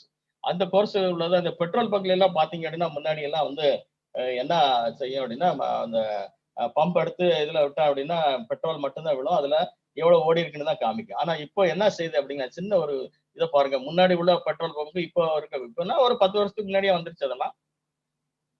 இதுல என்னன்னா பெட்ரோலுடைய ரேட்டு தெரிஞ்சிருது, எவ்வளவு விழுந்திருக்குன்னு தெரியுது, மொத்த அளவுக்கு எவ்வளவு ரேட்டுங்கிறது எல்லாத்தையும் ஒரு செகண்ட்ல அப்படியே ஓட கால்குலேட் பண்ணி சொல்லிக்கிட்டே இருக்கு பாருங்க. இது இன்ஸ்ட்ருமெண்டேஷன் கண்ட்ரோல் இன்ஜினியரிங். அதான் அது என்ன செய்யறாங்க, கிளப் பண்றாங்க, மெக்கானிக்ஸையும் வந்து எலக்ட்ரானிக்ஸையும் கிளப் பண்ணிடுறாங்க. அந்த ரெண்டையும் கிளப் பண்ணதுனாலதான் அங்க வந்து அந்த பெட்ரோல் பங்க் சின்ன இதுதான், அது ஒரு ஐடியா அதை பண்ணிட்டாங்க. ஸோ அதுதான் வந்து இந்த மாதிரியான படிப்பு தான் இந்த இன்ஸ்ட்ருமெண்டேஷன் கண்ட்ரோல் இன்ஜினியரிங் கூடியது வந்துகிட்டு இருக்கு. ஸோ அது மாதிரி இப்போ இன்னும் சொல்ல போனா சாதாரணமா இந்த பழங்கள், தெருவில் பழங்களை வச்சுக்கிட்டு போறவங்க என்ன பண்றாங்க, வெவ்வேறு பழம் இருக்கும், கொய்யாப்பழம், மாம்பழம் அதெல்லாம் இருக்குன்னா ஒவ்வொரு பழத்துக்கும் ஒவ்வொரு ரேட்டு வச்சிருப்பாங்க, அதுக்கு ஒவ்வொரு நம்பரை வச்சிருப்பான். அப்போ நம்ம கொய்யாப்பழம் வாங்கின அப்படின்னா 1 கிலோ, அதுக்கு ஒரு நம்பர், 1ஆம் நம்பரை தட்டினா கொய்யாப்பழம் ரேட்டு எவ்வளவு விழுதோ அதை உடனே கால்குலேட் பண்ணி அதை சொல்லிடுது. இதுதான் வந்து இன்ஸ்ட்ருமெண்டேஷன் கண்ட்ரோல். இந்த மாதிரியாக பெரிய லெவல்ல பண்றது அந்த மாதிரியாக இருக்குது.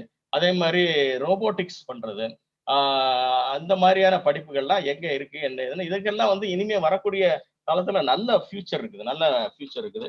அதே போல அந்த பயோடெக்னாலஜிலையும் நல்ல ரிசர்ச், பயோடெக்னாலஜிக்கல் ரிசர்ச். இன்னும் சொல்ல போனா நம்ம இவங்க கமலா ஹாரிஸ் இருக்காங்க பாருங்க, கமலா ஹாரிஸுடைய அம்மா பாருங்க, ஒரு 40 இயர்ஸ்க்கு முன்னாடி அமெரிக்கா போயிருக்காங்க. என்ன அப்படின்னா பயாலஜிக்கல் ரிசர்ச்சுக்கு தான் போயிருக்காங்க. ஒரு கேன்சர் ட்ரக் ரிசர்ச்சுக்கு தான் அவங்களே போனது. அங்க பாருங்க, ஏதோ படிக்க போன இடத்துல எப்படி ஃபேமிலி வந்து இதா வந்துட்டாங்க பாத்தீங்களா. இங்க இருந்து அவங்களுக்கு அந்த ஃபோர்தாட் இருந்துச்சு. ஸோ இனிமே வந்து இதுல நம்ம படிப்போம், அதுவும் வந்து அமெரிக்காவில் போய் படிப்போம் அப்படின்னு அங்க போய் படிச்சாங்க. அது சாதாரண இங்க ஒரு டிகிரியை முடிச்சுட்டு ஃபர்தர் ஸ்டடீஸ், ஹையர் ஸ்டடீஸ் ஸ்டேட்ஸுக்கு போயிட்டாங்க. அவங்க சூஸ் பண்ண ஃபீல்டு சூப்பரான ஃபீல்டு. கேன்சர் ட்ரக்கு தான் அவங்க வந்து ரிசர்ச்சுக்கு போனாங்க அவங்க. ஸோ அங்க சியாமலா அவங்க பேரு. ஸோ அவங்க அங்க போய் படிச்சதன் விளைவு இன்னைக்கு பாருங்க, அவங்க பிள்ளைகள் வந்து அந்த எந்த நாட்டுக்கு கல்வி கற்க போனாங்களோ அந்த நாட்டை ஆளக்கூடிய அளவுக்கு வந்து இன்னைக்கு அவங்களுக்கு வாய்ப்பு கிடைச்சிருச்சு. ஸோ அது போல வந்து நம்மளுடைய திங்கிங் வந்து என்ன இனிமேல் என்ன ஆழம் அல்லது இனிமேல் என்ன தேவை அப்படிங்கிறத நாம புரிஞ்சுக்கணும். ஸோ இந்த மாதிரி பயாலஜிக்கல் சைடு இருக்குது, எலக்ட்ரானிக்ஸ் அண்ட் இன்ஸ்ட்ருமெண்டேஷன் அந்த இதுல இருக்குது. அதை ஏற்கனவே நான் சொன்ன மாதிரி எதுவுமே வேணாம் சார், எங்க ஃபேமிலியில அப்படிலாம் அங்கெல்லாம் போக முடியாது. நான் படிச்சு முடிச்ச உடனே 4 வருஷம் படிச்சேன்னா 5வது வருஷம் என் குடும்பத்துக்கு நான் ஏதாவது சம்பாதிச்சு கொடுத்தா தான் வழி அப்படிங்கிறவங்களுக்கு வந்து கவர்மெண்ட் ஜாப் எய்ம் பண்ணுங்க.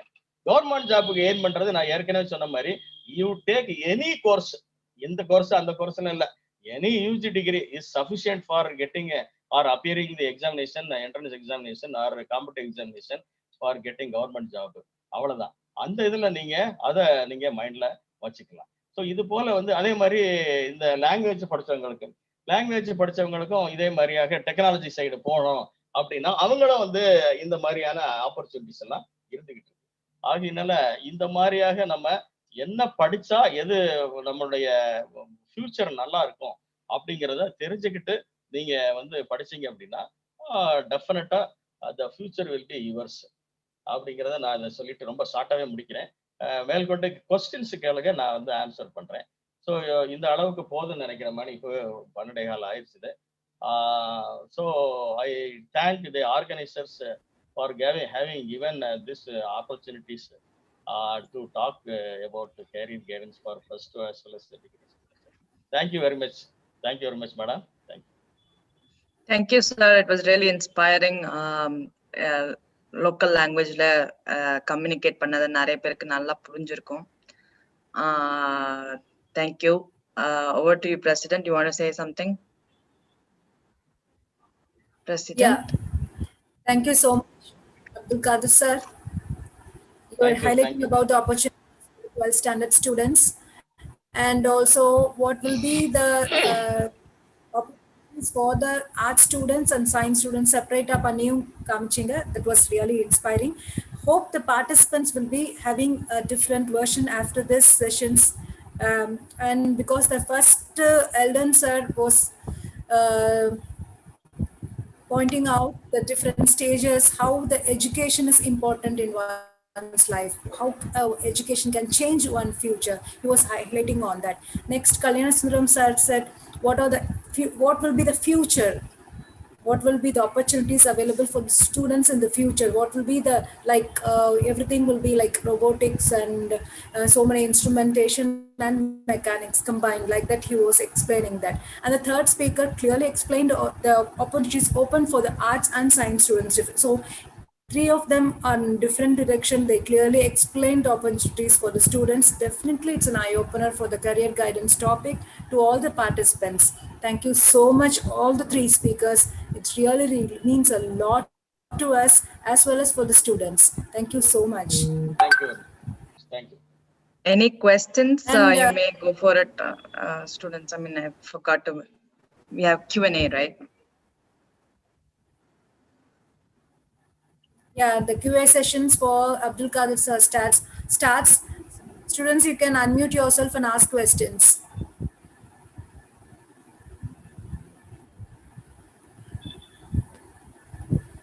Anybody else? Come on, it's a session for you. You have to open up and talk.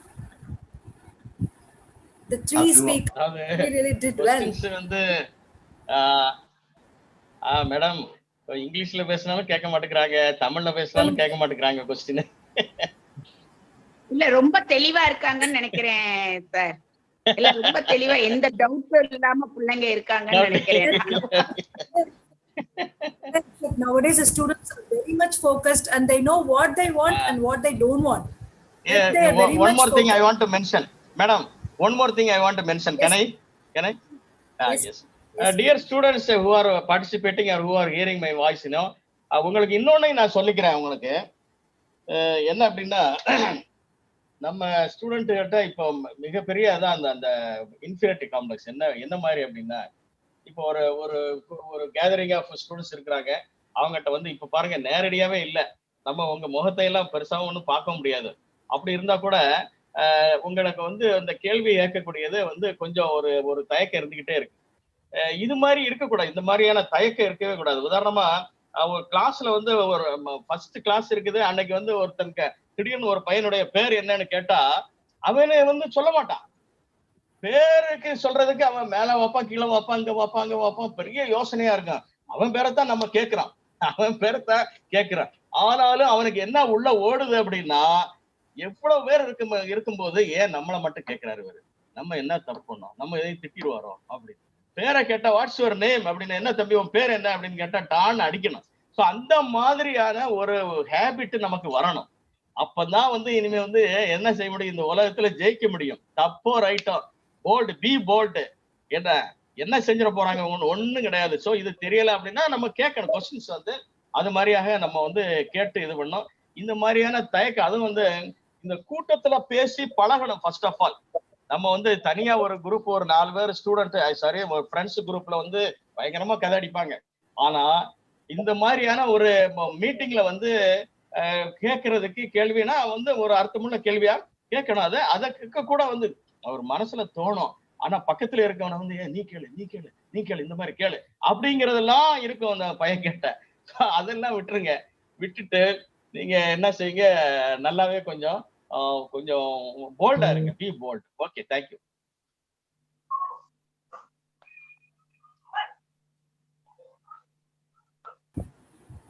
No questions. And I have an information that 110 students from Saurashtra Girls School are participating in a common login. Like 30 students in a room, they have logged in and they have used the mic and amplifier from the phone because all the students don't have a phone there. So there are 110 students from Saurashtra schools, girls higher secondary school alone, and they have split up 30 students in one room, 2 phones in one room, and mic and amplifier that they have initiated because of the unavailability of the phones. So we have together 150 participants today, Lakshmi? From that school alone, yeah.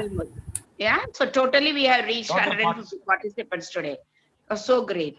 Been near some 150 plus, nearing to 150 plus. Yeah, it's a great thing. That's awesome. That's awesome. And I hope that everybody got benefited from this session. And there were a lot of eye openers. Definitely. I hope they will channelize their careers based on the advices they've received. Unless anybody else has any questions, we will move on to the next session for the day. Yeah, we can move on. Okay. I request our secretary, Rotarian Jayanti Kalai, to deliver the vote of thanks.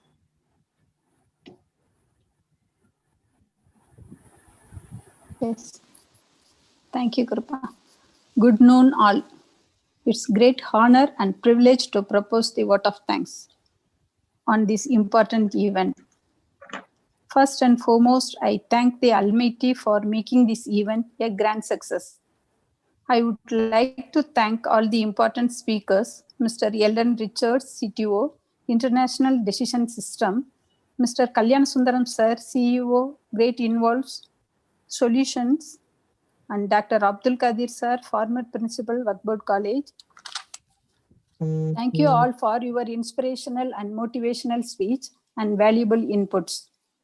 Also, I would like to thank all the students from Saurashtra Girls School, Kasturiba Girls School, VKK Playgroup School, and Wakboard College students. all the students participated in the event today. I am very sure that the knowledge shared today would really shape your career. My very special thanks to all the Rotarians, past governors, senior Rotarians, and my dear Blossomites. Your presence means a lot to us. I extend my heartfelt thanks to Regional Coordinator Rotarian Sundaravil sir and our AG Rotarian Devasena Murali. My heartfelt thanks to the MC Kripa for making the event lively and keeping up the schedule on time. My sincere thanks to everyone for happily attending the virtual meeting. Thank you all. I now request everybody to stand up for the national anthem.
Thank you. Thank you. I request our president to adjourn the meeting.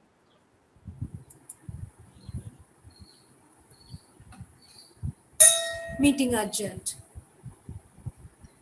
Thank you. Thank you. Thank you all. Thank you so Bye. much. Thank you, you so everybody. Thank you, Bye-bye. Eldon.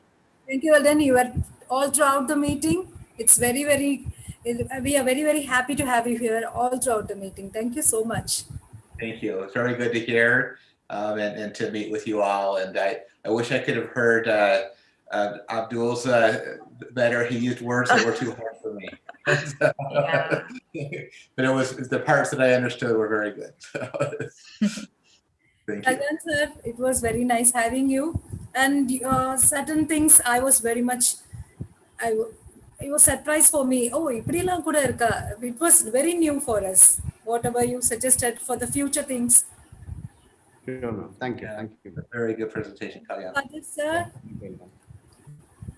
I think he is I think he left. This was left already. left. Yeah, he left. It was also an eye-opener for the students. It was nice having you all. Thank you so much. Thank you. Thank you. Thank you. Thank you, Krupa, for bringing. Thank you. Bye. Have a Bye-bye. good rest of the day. You too. Have a good week. Bye-bye.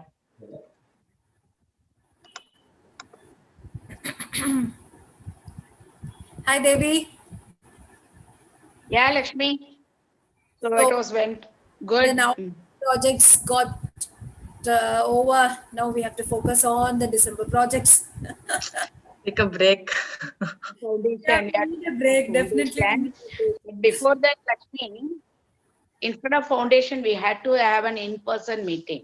Yeah, yeah. Because நம்ம மெம்பர்ஸை பார்க்கும்போது தான் நம்ம இதை பத்தி இண்டிவிஜுவலா பேச முடியும். So 100% இன்-பர்சன் meeting இனி அடுத்தடுத்து மந்த்லி ட்வைஸ் இருக்கிற மாதிரி பார்த்துடணும்.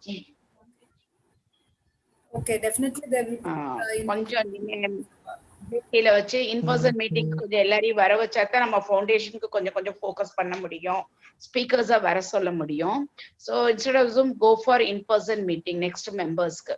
Yeah, definitely next will be the health camp, Devi. That will be at Hannah Joseph Hospital only. We'll be going there health camp வந்து நம்ம ப்ராஜெக்ட்ல போயிடுறோம் Lakshmi. Yeah. In-person meeting first club meeting போடுங்க. Okay. I think ஒரு in-person meeting போட்டா தான் better because ஒவ்வொரு வீட்டுக்கா நம்ம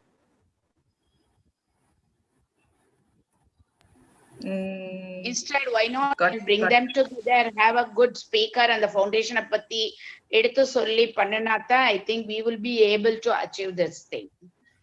Yeah, whom shall we call for the Rotary Foundation speaker? அது நான் பாத்துக்கிறேன். First in-person meeting ஒரு data fix பண்ணுங்க with JC. Okay. And we have to make sure all our members attend the meeting. So PHF na enna, why, எப்படி நம்ம இது பண்ணலாம், PHF and polio fellow, major donor எல்லாத்தையுமே சொல்லிட்டு then let the members go for it. I can even call Triple M. Sure. Okay, so it is going for foundation. The foundation meeting ne போடலாம். Okay, Webinar for foundation. that or a tentative date, because after that we have another 2 projects and then Christmas and Diwali, Christmas and New Year celebration. Still in Yeah. I'm still I think it will be better on first week of December. First week of December for foundation. Yeah, foundation. That's this week. Yeah, this week. This week. Just nothing, just we are going to fix the JC. Why not Thursday or Friday? Thursday. Yeah. Thursday is what date? Like, probably 4th. 4th. December 4th. Okay, could we fix 4th then? 4th or 5th, 1 minute. Today is 30th, no? Thursday is 3rd. Yeah, 4th is Friday. Friday. Why not on 4th? Friday way na Thursday which? Thursday because we have only 2 days more. Yeah, if the speakers are ready, we can fix up. Because it's going to be a physical meeting, we don't have to get hooked up with this net connectivity and everything. Thursday or go for next Monday. Monday, yeah, okay. Yeah, Kripa, give your idea, Kripa.